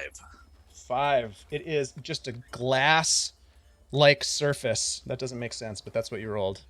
And Feyre, what did you? Or wait, who was the other one? Swell. Not a lot. Theo. It was me. Theo. Sorry, Theo. What did you? I rolled a 12. A 12. So a little bit of light rain. Strong wind, Also light doesn't make rain. sense with the glassy surface. Yep, and a glassy surface. Well, it's calm seas, really, is what it is. So Okay. you see the rain pitter pattering, pitter patter. Let's Strange get at weather her. here in the Amedio. It is. There's a strange front coming through, but that does allow you to gain 1 hex in your travels today. So you'll be able to go 6 instead of 5. But over the course of the day, Rhunar, you're gonna first things first, investigate the body. Yeah. Okay. This individual has a short sword on them that looks to be covered in some sort of an oily green sheen, much of which has been entered into your body via the wounds that the sword caused. There's also a light crossbow strapped to this individual's back. You look at this elf, and it is a sea elf, green-skinned, kind of a pale bluish green skin, webbed hands and feet. You can even see that on the neck there seems to be some sort of like organs, like gills almost. And I don't know if you've ever seen one of these this close up before. Perhaps Rhunar has, I don't know. But certainly this is a very close examination of a sea elf. Wasn't there a sea elf in Saltmarsh? Yeah, there was. Mm-hmm. I don't remember what his name was. I think someone How actually close posted it did in the you chat. get to that sea elf? Oceanus. Didn't we see him at like the awards ceremony or something like that? I can't remember. Or that Yeah. I just heard about it. I don't know. I thought we Can't were remember. explained that there were Oceanus, yeah. many sea Thanks. peoples when Yes. we were there. Yep. There are all kinds of fish Yeah, people. so I feel and- like I would have seen one around before. Yeah. Yep. Um, Not a dead one laying on the deck of the Good Buddy, though. I mean, But no. what's the name of the ship now? The Panakukin. Slalig Hagund or something. Slalig Hagund. Okay. And any like belongings, like knickknacks, trinkets, Roll an investigation check for me. pocket contents. All right. Pocket bacon. Mm-hmm. Possibly. Pocket bacon. Pocket bacon. Investigation, you said? Yes. 17. Yes. Actually, you do find a strange trinket. Give me a D100 roll. 67. That's weird. I love the trinket table. You dig through their pockets and you see that this individual has what appears to be a gold monocle frame with without the lens. What the fuck? All right, I'm just gonna put it in my pocket. Oh, that's weird. Nothing else though. Just gonna. Give me another D100 roll. All right.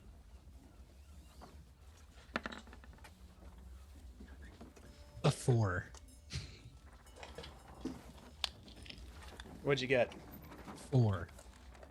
4. All right.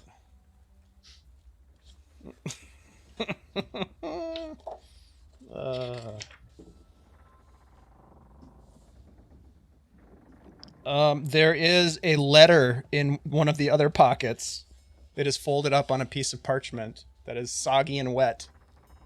All right, I'm gonna take that out and see if I can. Theo will dry it using the power of prestidigitation. Oh, Nice. Do you want to open it and read it? yeah. Thank you. Yes, I want to check it out. Anthrax. It reads, Kendrick, I need your help. It's urgent. Is it signed by anyone? No. Kendrick. Is that you? I'm gonna kick him. Deg, what do you think he was after? He was just trying to kill you. I guess so. An assassin. We did piss in the Cheerios, if you will, pardon the turn of Elvish phrasing. What's a Cheerio? Cheerios. It's an Elvish dish. Oh. Anyway, pissed in the Cheerios of the governor of the nearby city, who is most likely in the pocket of the Scarlet Brotherhood. They seem like the type of people that would send assassins in the night. It's pretty fast, though. Is that other ship still following us? Yeah, can we see that other ship like on the horizon still? You can see it on the horizon. It seems to be as if it's closer than it was the day previous. Do They you think also he's sailed through the night. Do I I have From a that great ship? idea. recognize the ship? You gonna take a look at it with your spyglass? Yeah. All right, give us a perception check with advantage because you're using your spyglass.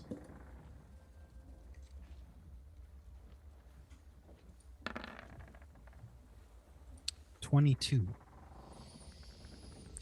You this time you actually notice some of the heraldry, some of the flagging that's flying from the mast, and you see the symbol that you've heard about. Perhaps you saw when you first entered the port of Narisbin, the four-pointed Estoli star against a crimson background, and it looks something like this. It's got a 4-pointed star. Yeah, we're taking that ship out. We gotta destroy it. Insignia on it. Yep. So speaking of scarlet assholes, Okay, so here's I got an idea, guys. It's a crazy idea, maybe. Scarlet assholes. Does it That's a involve great a band name. Molotov Great band name. cocktail? No, but I mean that's also a great idea. Kind we of. did kind of kill an assassin in the night, and I'm not saying it's likely, but I think it's plausible for them to have come from that ship. So here's what I'm thinking. We put the body in a barrel and we drop it in the ocean, and they can pick it up and find their friend. gruesome but not entirely against it. Doesn't help us with the whole getting away and dealing with them part. My thought is we should sail as fast as we fucking can to this island where Solana's ship is, so we have 2-to-1 odds when we pick a fight with them, because that's much better. Well, so I'm not really worried about like fighting them because, like Theo, I've seen that thing you do. We're not They gonna had talk one about man it. who almost killed Does the the ship- captain in a stand-up fight, Does the so I'm worried. Yeah, Does but the you. ship look larger than ours? It does seem to be larger than yours. Yep. Of the very similar design, but you get the sense now that you can get a good look at it that it's a little bit larger than your ship. Not a lot larger, but a little bit larger. So we have at least 2 war crimes. Roll a water vehicles check with intelligence, Rhunar. All right. We should God, I can't remember the name of it now. Our giant crossbow. Ballista. Ballista. Let's We look. don't know what they have. If they have a fast-swimming assassin, for all we know, they have a man with fireballs. But they Just don't whole have a fast stack of swimming scrolls assassin. of them. Well, we can. Okay. We have the fast swimming assassin. Water vehicles is 16. Let's see. Yeah, you know that this ship is typically called a brigantine. The ship you're on is more of a merchant sailing vessel. So it's a little bit more of it's a little larger, and it potentially will hold more people. Mhm. Those are the main things you pull out of that. Yeah, they most likely have the numbers. So yeah, sail for 2-to-1 advantage. Then we fight them, because if those are the scarlet assholes, they're not stopping. Yeah, no. I mean, I think we should use the ground that we do have on them to our advantage. I don't think we should turn around or anything like that. we should keep heading towards Solana's boat. We've got a good wind. We might be able to make it to there by before sundown. Dave, I'm going to start a short rest, by the way. Yeah, good call. You can get a short rest in, no problem. All right. Did we get a long rest before the attack? Everybody did except for Rhunar. Okay.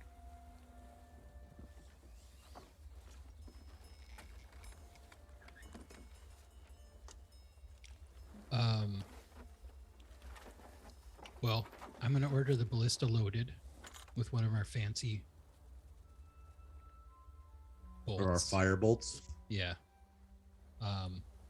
And the watch doubled. Tripled. Stay on watch too. Yeah. I mean, it's daytime, so we don't need it that much, but, you know, everyone's on guard. If we You pull the do rigging have a up- crow's nest. You could put somebody up in the crow's nest as well. Yeah, we'll do that. Okay. What if we pull the rigging on the side of our ship up? Like we don't need it right now. We need the rigging to keep the sails up. I think he means like the The, whatever sort of rope nets that ladders. might be. Yeah. Yeah, any kind of drag or, you know, that might aid somebody in scaling the side of the ship. Yeah. So let me get a the vibe from you guys. Are you thinking about? I mean, I could see a couple different options where you could continue to make your course for the islands, or are you're readying your ballista? Is that to do battle with the ship, or what do you guys want to do? Theo is all for we should run. Be prepared, but we need to be moving to try and get to the islands. Okay. Yeah, let's try to outrun them first, and then, if not, we'll fight. Nice hit die rolls. I know. Let's do this. Who is going to, since Rhunar is sort of resting, who would like to do the navigation check? Theo is trained at that, so he can do it. And has Okay. this fun magic sextant. Makes him happy. Okay, so why don't you go ahead and give me a navigation check on this sort of drizzly day. 16. Okay, that's a success. So go ahead and give me a piloting check if you're going to be piloting, or if Fritz can pilot, whatever you'd like. I'll have you roll it either way. Ah, then Theo might as well do it. Okay. And it'll be with advantage.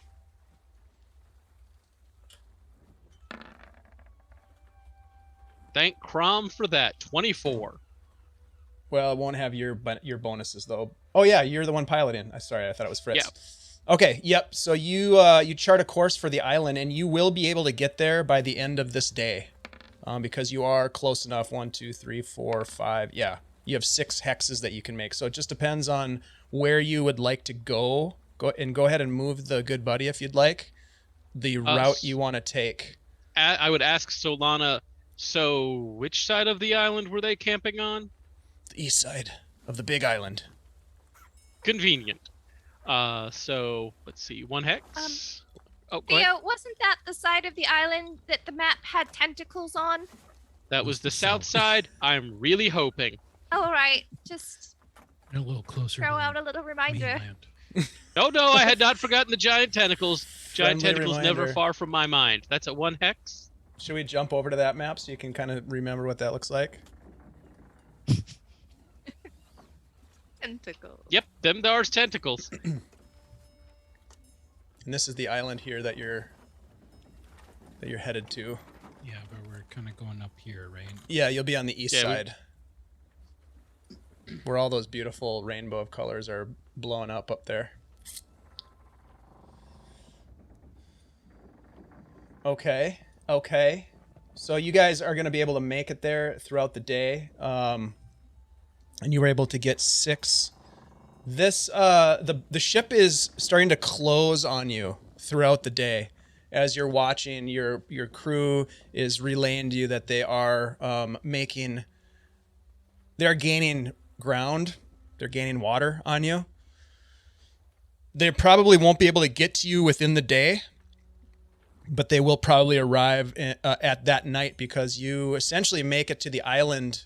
And I think you still had a couple of hexes to spare, didn't you? Did you have like 1 or 2 hexes I had at to least spare? 1 hex to spare. Again, and it's basically get to island and go around island until we see another ship. Okay. As you get closer, I am going to need a water vehicles check. As you start to get into some areas where there are reefs and that sort of thing, you have crew members posted out front. What are the rest of you doing during the day as they're sailing? Is there anything that you want to do in particular? Feyre, Byron, or Rhunar, you're resting. Anything Runar's else you want to do? resting up, Yeah. Okay. I will use my bardic ability, a Song of Rest, to help Rhunar along. Oh, what does that do? It's Good just things. an extra. You can regain hit points at the end of a short rest by spending 1 or more hit die. Each of those creatures regains an extra 1d6. Oh, okay. Yep. So you get an extra 1d6 hit points because you expended all those hit die earlier. I used up all of my hit dice already, so. But Get a yeah. D6 on top of it. Yep. All right. I'm helping. Mhm. You are helping. Theo It's is. very much I'm going to use appreciated. one of my advantages to roll with advantage for this here C check. Actually, I would say that you don't need to use an advantage. Solana will help you. So you don't have to burn an advantage for this. What a nice fellow that Captain Solana. Let's He's see if pretty it pays good. off. Thank you, Captain Solana. Because instead of that shitty ass 8 on a natural 1, I got a wonderful 26 on a 19, and I ain't complaining about that at all.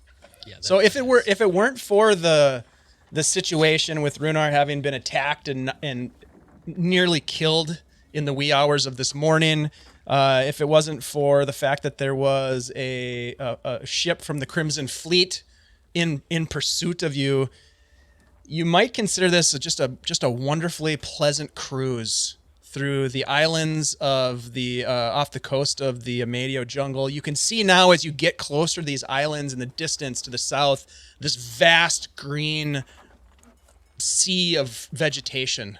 You can see mountain ranges that are obscured by fog and clouds that sort of shift and blow across the landscape.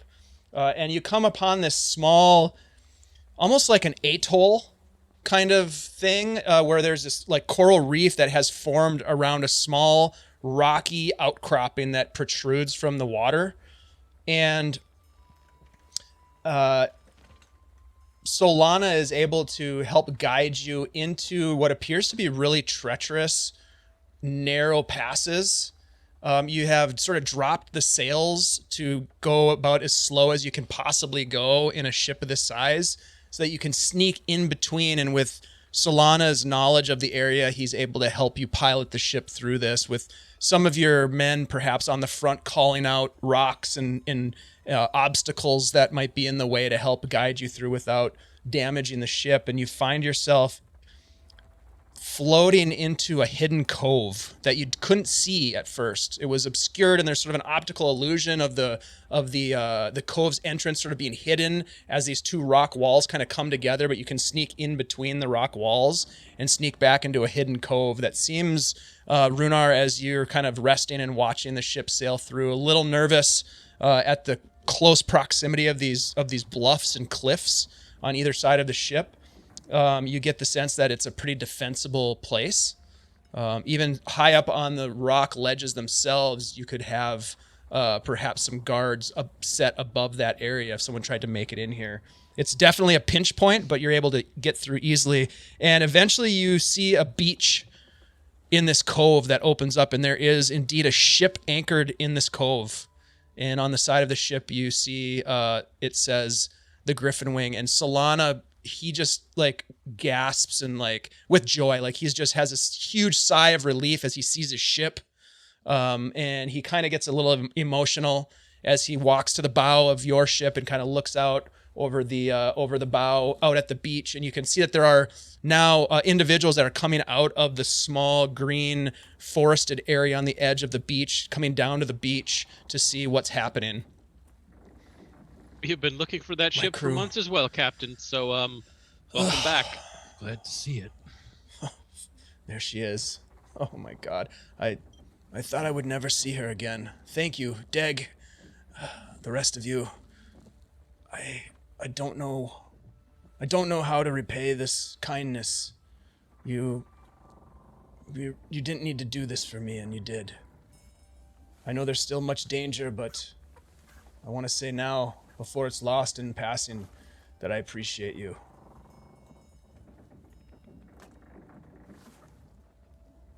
Just another day in the life of the good buddies? Yeah. Yeah, I mean, if anything, any help that you could give us with the ship that is on our tail, They may be coming in here shortly. you and your crew, that would be great. I mean, I think it would help us all, to be honest. With any luck, perhaps they'll be unable to find our position here. And in the worst case, we do have a defensive position. If they dare to enter through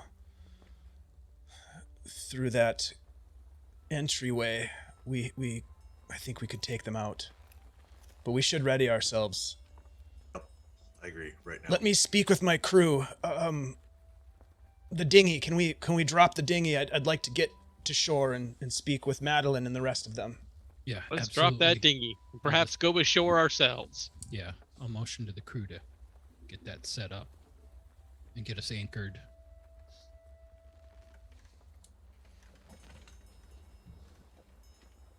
All right. So you do so. Is anybody else going to go ashore with Solana? Okay. Theo's Yeah, going to I go. want to go I'll ashore. go to shore. Okay. Once I make sure the ship is, secured and You mentioned parked in a good spot. you mentioned like cliffs above the entranceway. Yeah, I mean, you can This kind of area? think of it like there's there's sort of this like a canyon almost, a water-filled canyon, and it sort of snakes its way through into this open cove area. So it's kind of it's a narrow snake-like canyon that you just carefully maneuvered the ship through. Might take a separate dinghy towards that cliff area to get like an above view, so I can like warn everyone when they're coming. If they're coming. So you could you could potentially take a dinghy over to a cliff and try to find your way up to these. So there's like the beach area on one level, and then these broad cliffs up above, these bluffs that look pretty treacherous. But do you want to climb, like do some climbing? Actually, I'll look at Farah. I'll be like, Farah, There you go. can you turn me into a bird? You want to be a bird? Yeah, I just want to get up there, and I'll point up at the tops of the cliffs. He is literally So just that- going to shit on us. Warning you now. I just wanna be able to How high see. is it? It's pretty high up there. It's. Is it 500 feet? Gosh. At least. At least. Yeah. Yeah, these are pretty high bluffs. Just want to get a better view so that if they're coming, I can come back and be like, guys, they're coming.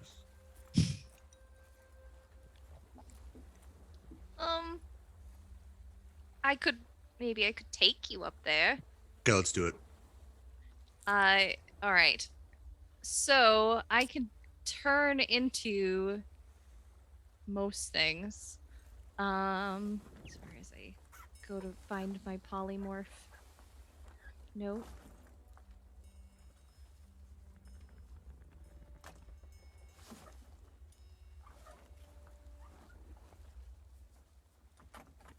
Dub. There's all these like dinosaur-esque creatures that I don't really know what they do. Can I turn into like a giant rock? You Bird? tell me. You know your power better than I do. Okay, I mean in general it's like if it's a It's a CR of your level, maybe, right? yeah, if it's less than 10 CR and like a Tyrannosaurus Rex is an 8. Let's see. Um, Rock. Still crazy. A rock is a challenge rating of 11.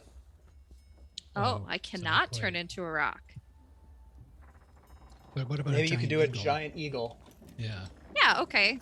a I'll frequently used a giant eagle straight out of The Hobbit. one.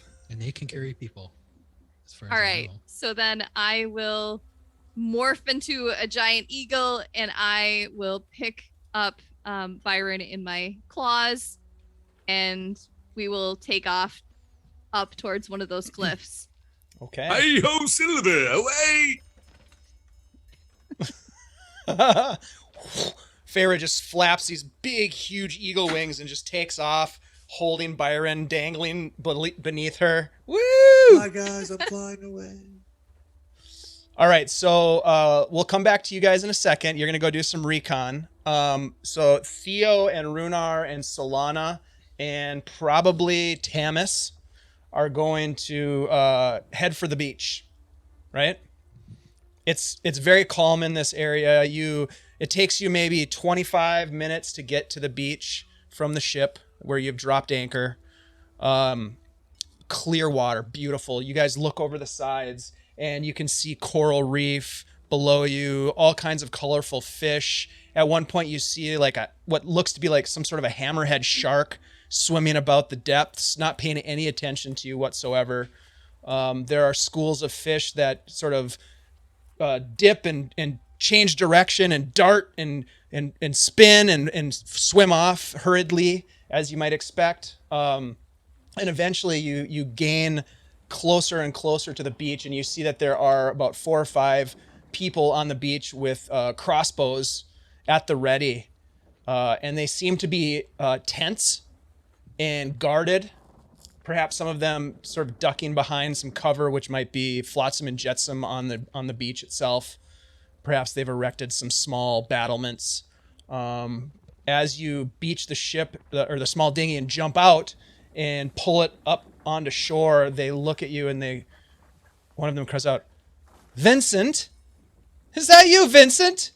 And this woman kind of brushes through and she runs forward and just kind of gives him a huge hug, almost knocking him over. And you see this rather beautiful black-haired woman wearing leather armor. She has 2 scimitars, one on either hip. She has high leather boots and tight leggings, and she looks, classic like pirate lady, like first mate. This is Madeline Thornwell. And she embraces Vincent for a couple of seconds, giving him a really sincere, as best you can tell, hug. And the other men kind of drop their guardedness, their crossbows kind of hanging low by their sides, and they come forward and they each come in and sort of give him handshakes and pat him on the back. And there's a bit of a reunion going on.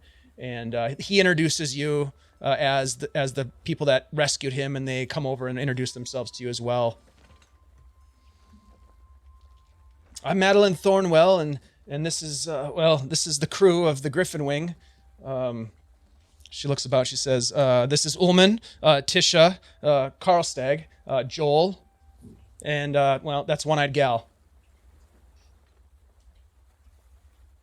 Nice Hello. to meet you. We've been looking forward to meeting you for some time. Yeah, we have been looking for this ship for a long time. Well, anyone who is a friend of Vincent is a friend of the Griffin Wing. So come, if you would like to come, and Solana stops her as she's sort of inviting you in and says, "We have news." And he turns to you, Rhunar and Theo. Captain?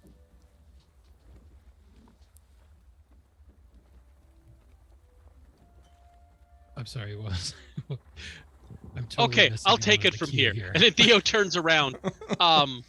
There is a ship of the Crimson Fleet following us. Fuck. We do not know if they saw our entry here, but we should make ready just in case, because we have a thing they want, and they aren't going to stop coming. I'm not going to ask what it is that they want. That's your business. But if Vincent and his friends are in danger, we'll do what we can to defend you. We have guards posted on the ridge lines. They alerted us to your arrival. So keeping an eye out for... It's a very hard route to navigate in here, so we have that going for us. But we should be ready nonetheless. Our ship is armed. Well, your ship, I'm sure, is too. We could be ready for them on the water. We could be ready for them, Vincent, from the ridgeline as well. If we have things we could perhaps drop upon them, I don't know. And as you are talking some strategy, which I'll let you guys kind of come up with some ideas, we'll switch over to Farah and Byron as Farah is flapping her wings and gaining elevation, and you're flying over this vast ridgeline. You come up over the ridgeline, and you see the island itself is really not that big. And it is like this weird, jagged rock that sort of shoots out like a pillar out of the ocean. And around it, as you look down now with the bird's eye view, you just see this azure blue water, and you can see the light coloration of this almost like a ring of coral that goes all the way around and kind of skirts out into various shallow areas around this island. There are a couple of small islands to the northeast that appear probably too small to have much significance. But this island itself is seems to be like the main island of this small chain. And you can see farther to the south, again, like I mentioned before, just a vast ocean of green, which is the Amadio jungle. You think about the fact that you might and you will potentially be going there, and the look of it is intimidating. Can we see the ship? Roll a perception check. You can definitely see the ship, but let's see what you might notice about it. Okay. It's flying now. Done. Giant Eagle 5E. So now an airship.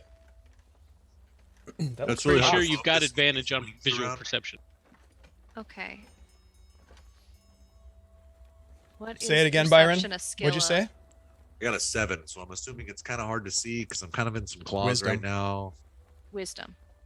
Okay. +2. So you see the ship, Byron, and 14. 14. Okay.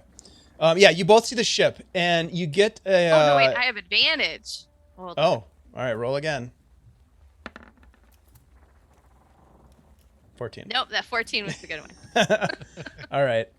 So Byron, you can see the ship, but you don't really. It's hard to tell. It's closing on the island. It was maybe a half a day to 3/4 of a day behind you.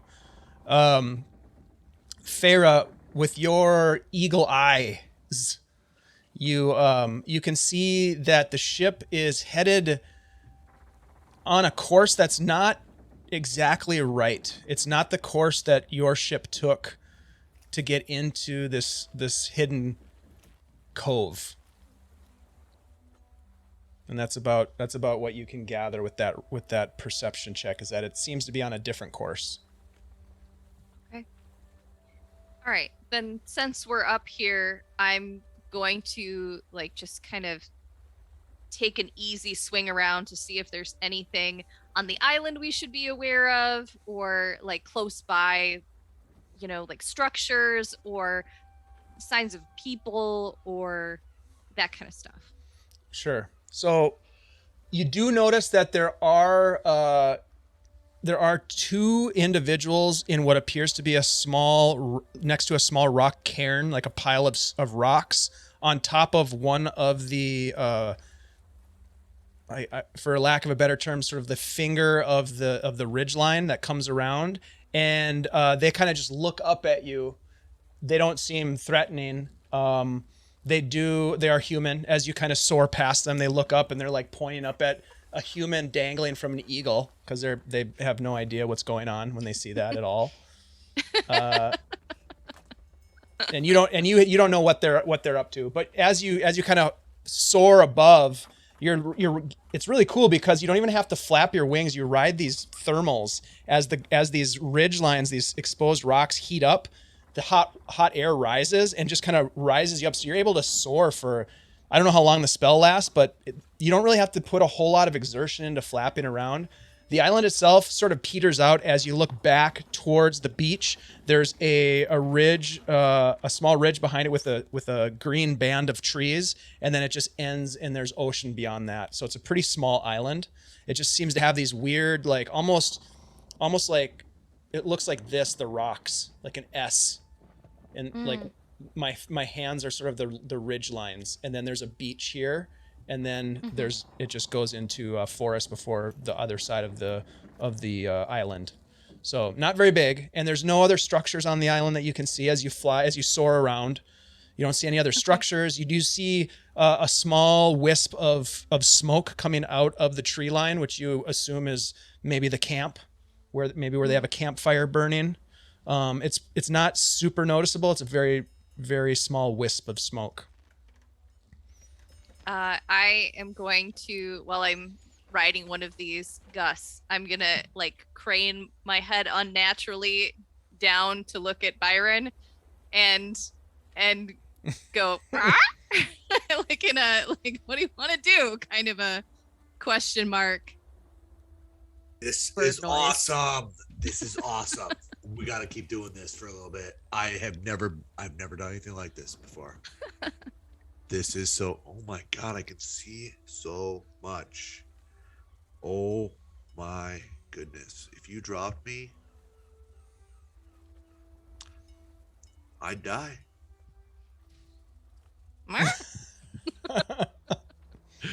Yep. Oh God, I want Eagle Feyre to just like let go of him for a second. Just let him free fall and then swoop down and grab him again. Just to fuck with him. Yeah, but then you'd make me do all these like rolls Skill for checks. Yeah. skill checks. You know what? If I'll give you one free fuckaroo if you want to mess with him. One free make Byron shit. I Yeah. won't actually let go of him, but I'll like bring my wings in so that we plummet for Yeah, like a tuck. like for a minute, and then I'll bring him out again. Just a dive.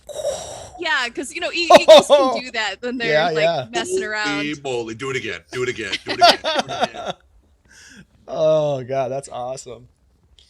Oh, Byron's living the dream, right? It's yeah. Six Flags. Oh, totally. God, that sounds like so much fun. That's amazing. All right, so you gather some intel about the surrounding area. It's a very small island. It seems pretty defensible. There's two individuals that end up waving because they don't know what to make of it, so they just wave. Okay. And eventually, you make your way back down to the beach, or do you go to the ship, or what do you do? You know what? If after we've been out for about 20 minutes, I will actually I'll go to that cairn, wherever that is, and I'll land and hold my wings in, and then I'm just gonna bump Byron forward, like, talk to these people. How's it going, guys? What? Who? Wow! Who are you? My name is Dave. Dave McKillengetty. I am from the land of Cybrit. I have come to save you. I'm a wind spirit. That's eagle for bullshit. And this is my eagle familiar. Roll a deception check.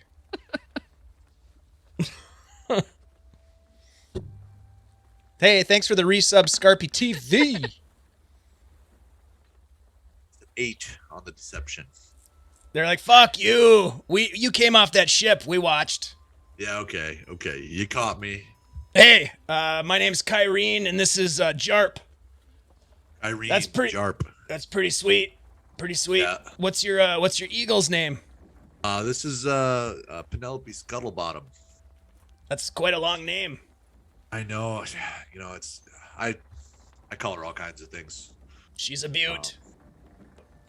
Yeah, she can fly, and that was awesome. Did you see me? I did some we were diving, we were like flying, we were like looking around. That was cool. Hey.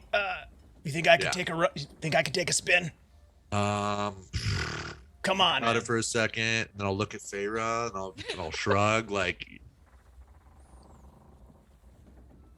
Come on, once in a lifetime like opportunity here. Feyre, All right, I won't say Feyre. I'll say Penelope.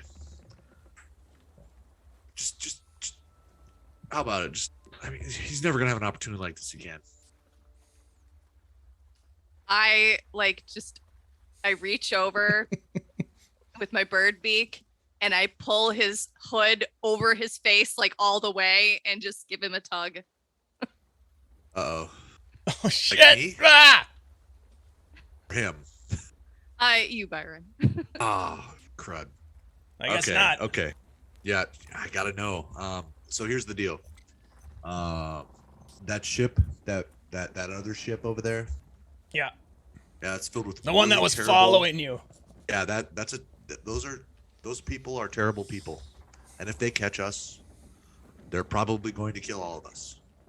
So I don't know if you have like a signal set up to like warn your people about. Yeah, we light this potential fire right here. Send up some smoke. Righteous. Okay, cool. Seems like you got this covered. Do you need anything while we're here? I mean, if you're not gonna give us a ride on your bird, then no, I guess not. All right. I'll reach into my bag.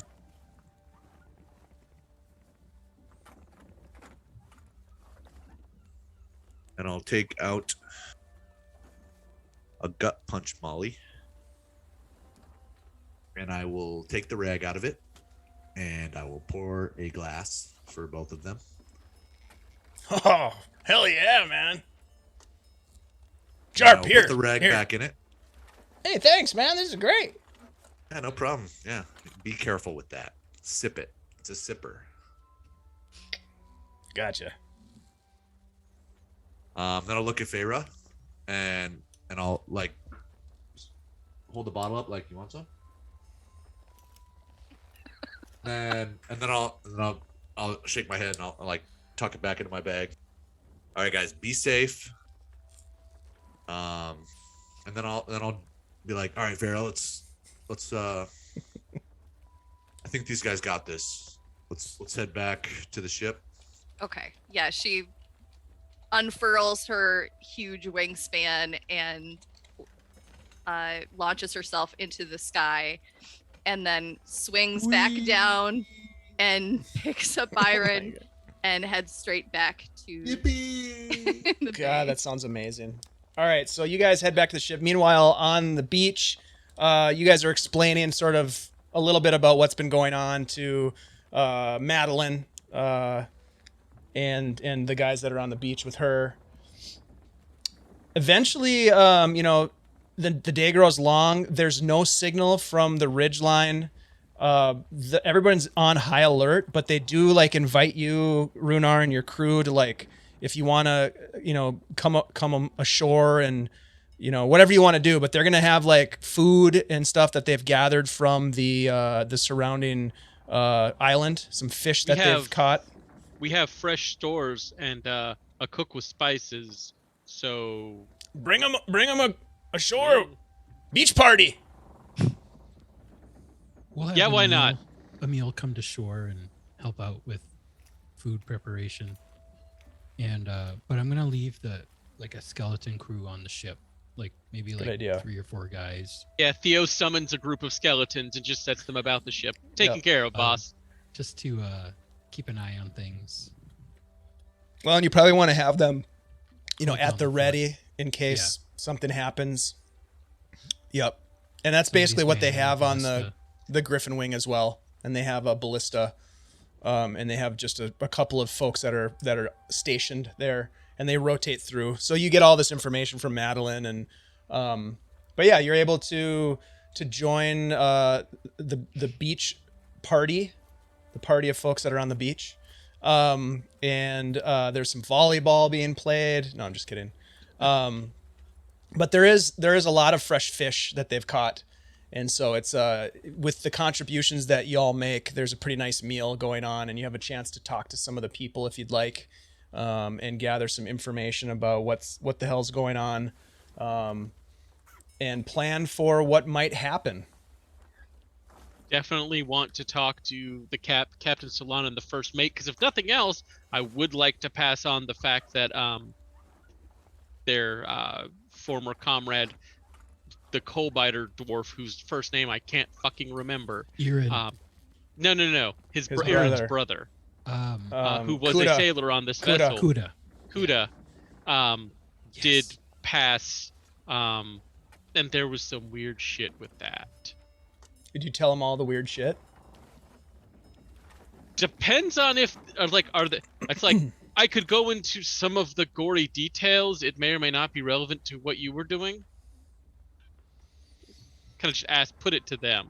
Yeah, it sounds like most of the guys aren't interested in hearing the gory details, but Solana and Madeline ask you about it later and get filled in on what happened. Do they have any idea what was going on there at all?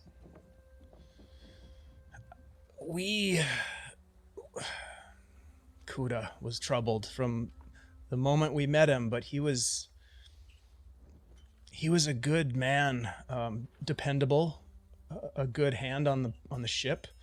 Hadn't really spent a whole lot of time on the sea, but learned quick, contributed and carried his weight. When we were in Monmerg, things changed. He started skipping out on his duties, not returning to the ship. And eventually we figured he had found a different path. And that's when we pressed on from Monmerg without him. He didn't return, and we searched for him for a bit, but you know how it is. Crew members come and go, and sometimes they find a better deal, they find more pay, or they find a woman, or they find, well, something that keeps them on shore.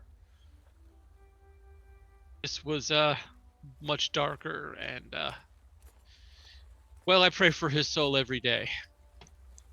Sounds like you were able to save his soul, but given what you said about his brother, I fear that may be the broader challenge.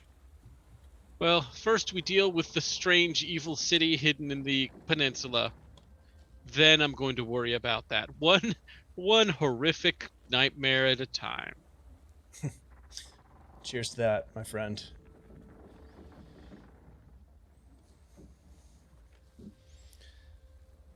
So over the course of this night, Solana loosens up a little bit more. You can tell that he feels a lot better than he did when you first met him. He's around his people now, and they're all kind of paying their respects to him, and like, you overhear conversations of them like kind of apologizing to him for leaving him in Nerisban, and he's just like, conciliatory and just like, no, you did what you needed to do. Like, there was nothing you could do for me. And he fully admits to, he knows that he killed those people. Like, he still is carrying the weight of that. And you can see that he gets emotional when he talks about it.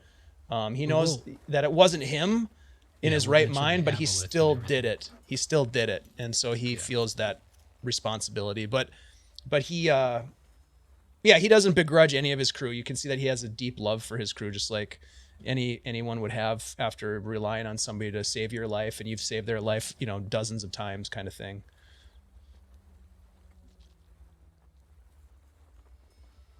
So, Solana, after we deal with this incoming boat, if they do come into port here, are you going to stay here for a while, or are you going to ship out? I would like to head back north. I would like to leave this place behind and leave these memories behind if I can. Madeline says stores are limited, supplies are depleted, but we will likely sail north. Maybe get into North Azure Bay, and perhaps we can find a bit of work, make our way north, and well, if we get to South Fort Hook, I know some people there that could help us out. But I would like to head back to Well, eventually, if I can get back to Keelan, that would be ideal, but at least into the deeper parts of the hold where we can just get back to doing normal business, not all of this searching for lost cities. It is something that, well, it was Dralian's obsession, and it, to be fair, became mine as well. That fool. He was driven by perhaps his own interests, but looking perhaps From to the also journals, please it those sounded- from Monmurg. From the journals, it from sounded like he was Gradsville. something more. It does. The place does seem to exert a bit of a demanding attention. But he had never been there, right? I don't know how he ever could have been. He's never, to my knowledge, traveled this far south. He had the whole map at one point, right? I don't believe he did. The map was created by Riali. A traveler, an explorer to be sure, but also a fugitive. He, along with, I don't know, a half dozen, maybe less, travelers made it out of the Amadia with this tale of a lost city, evil powers guarding some strange, powerful artifact, or it's not clear. But there's something in Tomoa-chan that inspires or obsesses the mind. Kind of lures you in. Makes you want to go there. Well, Dralian certainly did. He had dedicated himself and had used much of the Seeker resources to try and track down the fragments of the map. A map that Riali had produced and somehow torn asunder, flung it about the region. I don't know how you came upon it, but you have the map. You have the map. That is something. That is something Dralian had dreamed of.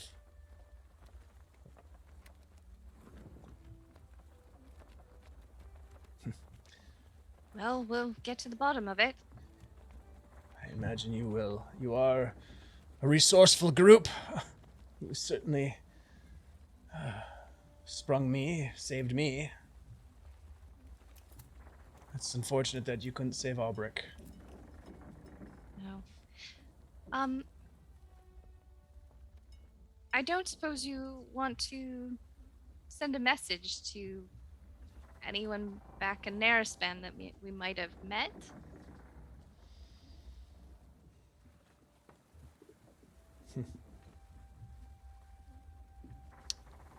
Well, Or is it safer just to stay missing? sometimes it is easier to sever those bonds, like tearing a bandage off a partially healed wound, perhaps. I may regret Alright. that decision someday, but I'll deal Well, with let me that know if then. you change your mind before you leave. Yes. I can send something short. I appreciate the offer.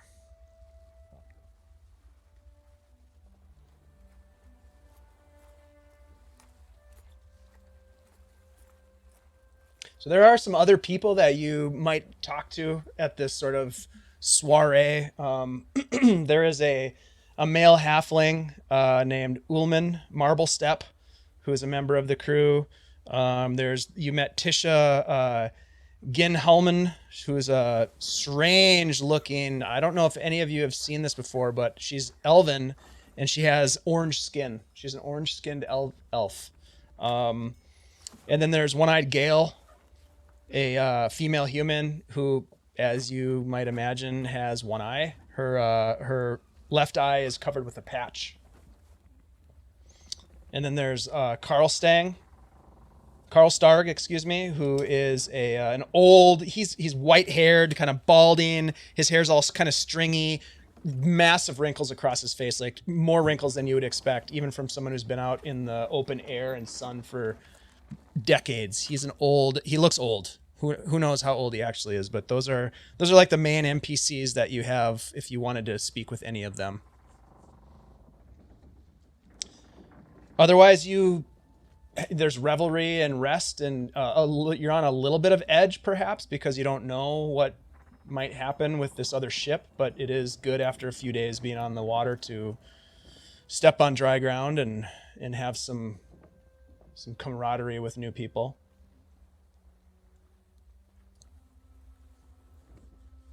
For most of the time that all this revelry and everything's happening, Byron's going to be walking back and forth, watching the cliffs, seeing if the fire lights. It's going to be a little more on edge, I think. Already knowing that they've attacked Rhunar and almost killed him. They successfully killed Aubrek Dralian. And just all of the notes in Albrecht's journal about the Scarlet Brotherhood and the SB and all that. Pretty tense, you know. I would imagine he's a little tense. I'm walking back and forth, tense. Pacing. I'm a little, and watching and like nervous. Mm-hmm. At some point, someone joins you on the beach, away from sort of the rest of the.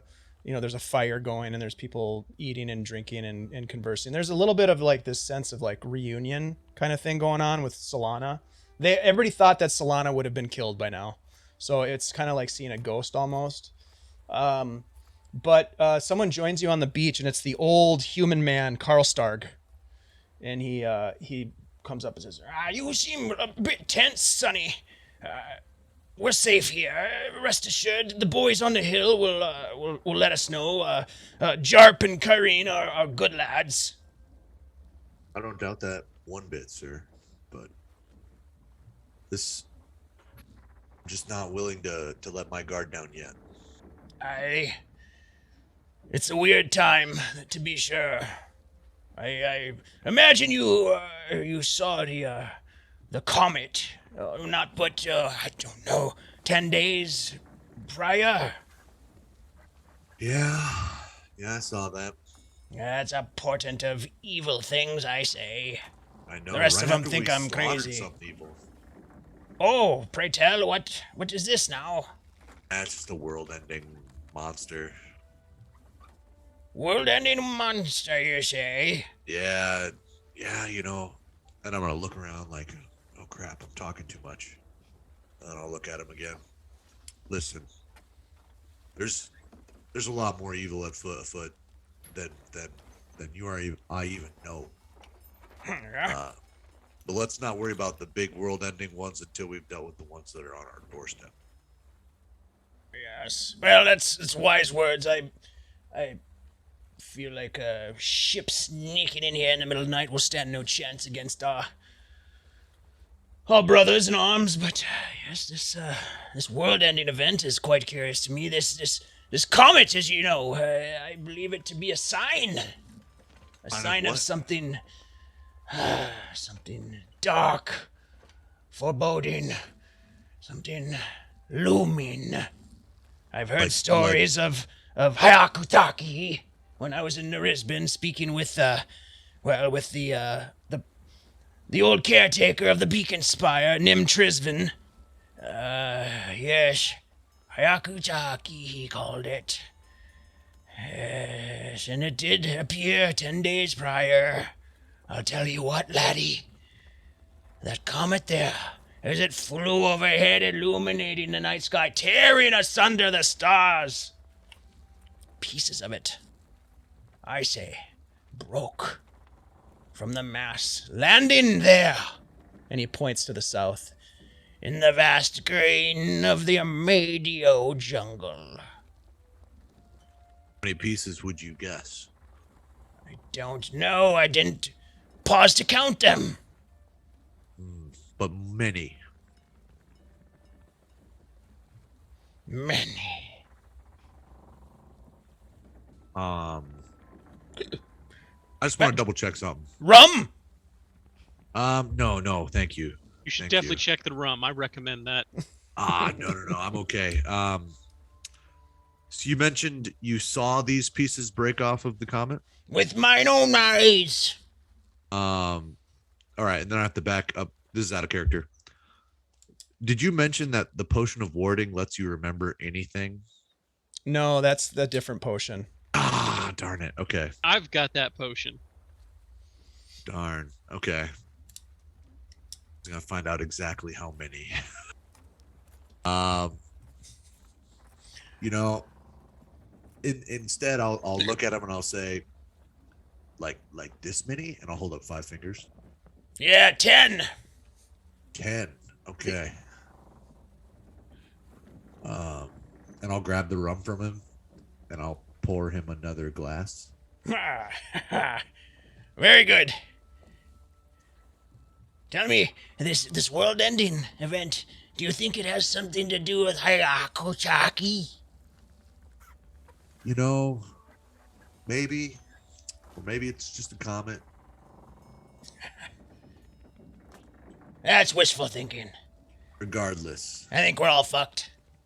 I refuse to believe that. I mean, I was in hell once. You're a young lad with optimism and vim and vigor. Look at ya. And he tries to pat you on the back and misses.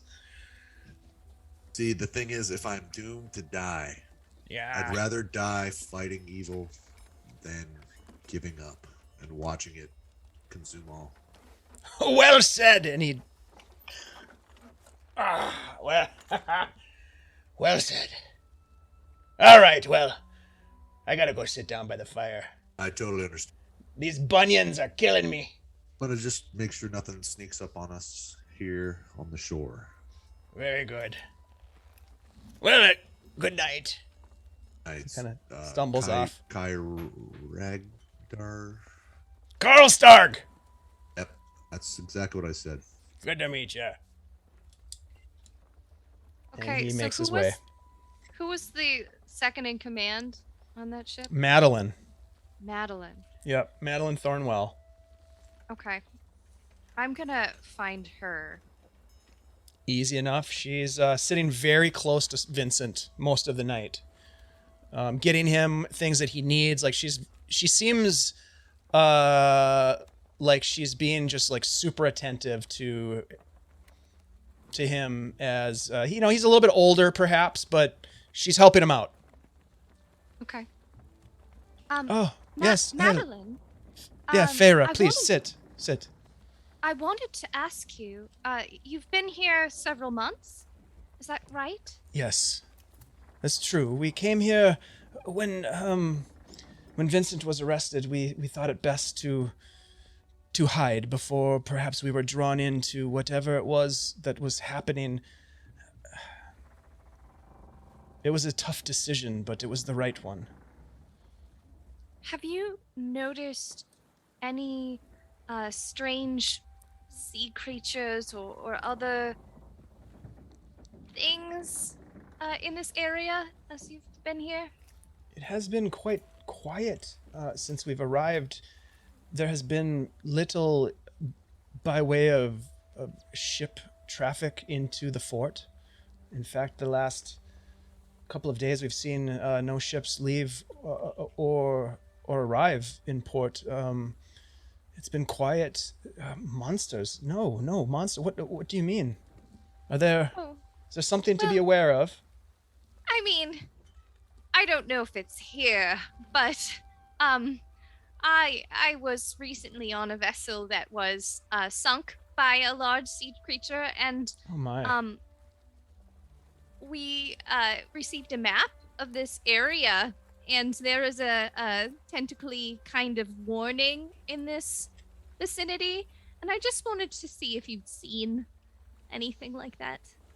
We have not. I have heard from other sailors that the waters to the south of the island are quite treacherous, but I have not heard anything about sea creatures, krakens, or the like.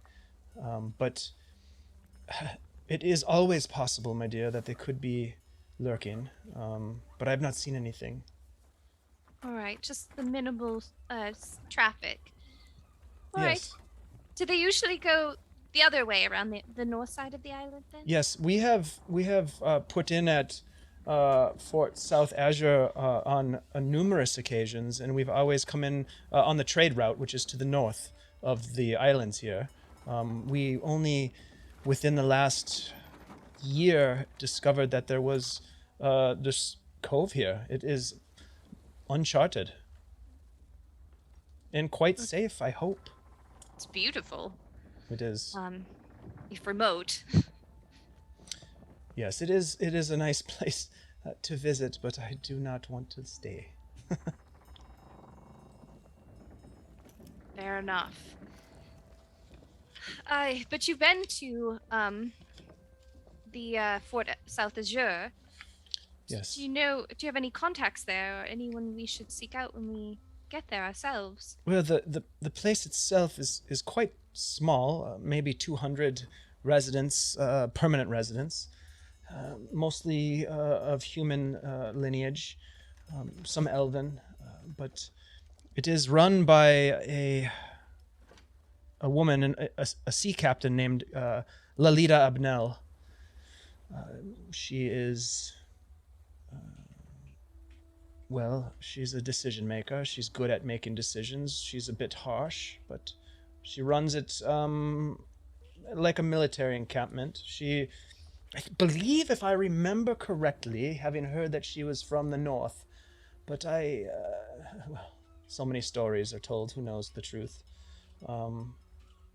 It's mostly an old sea prince's outpost, a toehold, if you will, on the north of the Amadio jungle. A source for resources, goods coming out of the jungle itself, slavery, of course, terrible. It is run down. You're saying there's slavers in Oh, that port? I'm sorry, dear. The sea princes have built much of their empire on slaving, and with these outposts, they're able to, well, procure a steady source of workers that are generally shipped north to larger cities, to Monmurg, to Port Tolly, working mines and other locations where labor is needed. That's horrible. It is. We have, I can say with pride, never transported human cargo other than willing passengers. It is something that we made a decision long ago to not participate in, but I do not know. It's been some time since we've been there, but Abnel she's shrewd. She's a businesswoman. Yes. There is some agriculture in the general vicinity, exotic fruits and the like, but it is really a rustic. She kind of looks you up and down, and she kind of like maybe make some assumptions about you Oh. that may or may not be true, but she's like, it's pretty rustic and rough. Well, I can make do. Of course you can. I guess Abnel would be a good contact. She's fair, if not a bit, like I said, harsh. Maybe harsh isn't the right word, but she's she's very straightforward. All right. Well, would you avoid her or look her up? She would be the best source of information. And make sure that if you go there, you definitely stop at Chaltra's Bakery. She makes some of the finest baked goods. I do miss those rolls. Oh my god, so buttery and flaky. Well, that sounds amazing. Yes. Thank you for the insight. Yes, of course. Will you go there? Well, we were planning on making a stop there. Yes. Well, stay on Abnel's good side, and you'll be fine. I don't see I that being can- any challenge for you. I can be quite charming if I want to be. I bet you can.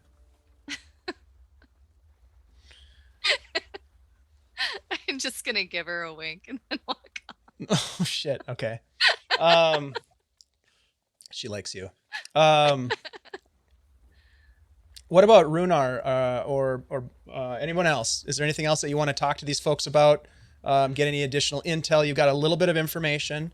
You've got some lookouts posted. Byron is pacing back and forth on the beach. I would say Runar's getting pretty deep in his cups by now. He's a little, not, I wouldn't say traumatized, but wary from his fight earlier, and is kind of just staring off into the ocean, watching, a little paranoid maybe of that ship approaching. Okay. Well, you keep an eye on the entrance through the snaky canyon, albeit maybe a little blurred in your vision because of the alcohol that you've had. And Byron, you are sort of pacing. The rest of you taking part as best you can in the calm before the storm, perhaps. And preparing yourself for what might come next, whether that is a ship coming through the canyon to do battle, or perhaps a tentacled creature lurking in the depths around this island, or perhaps your next leg of the journey, just a hop, skip, and a jump to Fort South Azure to set foot on the shore of the Amadio jungle. And we will find out all of that next week as the lights dim on your beach party, and we end there for the night. We'll see what happens next time. Woo! So many things, so many Shit options. will go down one way or the other. It always seems to. Well, hopefully, yeah. You always want shit to go down, as opposed to. No other good options for that. Yeah. Hey, everybody. Thank you for all being here. We're going to give away some shit here in just a couple of seconds. We've got actually some really good stuff to give away. We've got some Old Goat Beard Company beard oil. If you are not familiar, you should be. They make some fine products. Andy and his wife make this in their house, in their kitchen. This is the epitome of small batch, handcrafted beard products. I use it. Andy uses it. Michael uses it. And we won't get into the details. Ashley loves it, and Kirk is still working on a beard. So there you go. But nevertheless, it's really good stuff. So you're gonna want to get in that exclamation mark drawing to get on that. Meanwhile, we're also going to give away a copy of Christian's The Scarred Jungle, which is a one shot that Christian and his team at CZRPG put together. It looks amazing. I can't wait to run it myself. It's got everything you need to run it. If you're a dungeon master, if you want to be a dungeon master, this would be a great opportunity to run a pretty well thought out and well planned one shot. So I think you'd really like it, or give it to somebody that runs games that you like, that you have a friendship with. Exclamation mark trying to get in on this action, and we're going to go ahead and draw some winners here in just a second. really quickly, I want to make sure folks are aware that we do have a new short shot starting on Monday.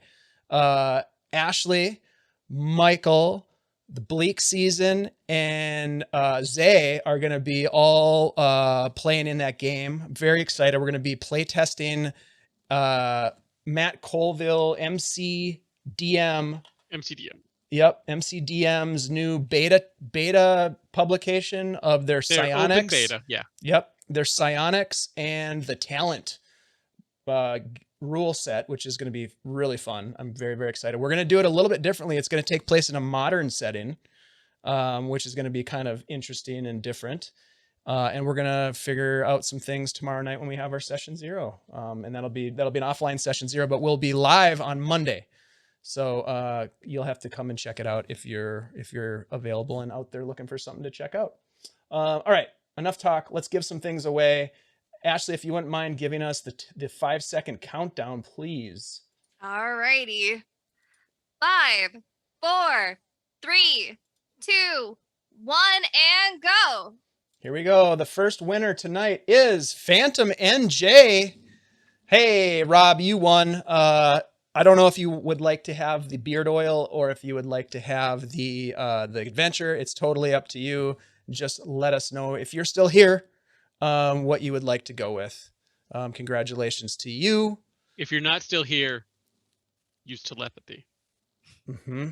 And Rob, I don't know if Rob's here actually. Let's see. Rob might not be here right now. Rob, are you here? Going. Gone. All right, let's do another one. 5, 4, 3, 2, and 1. Hey, Brett, Death okay, GH. If you're still here, you have a fantastic beard, my friend. So this beard oil, I think, is what you're gonna want to go with. Let us know if you're still here.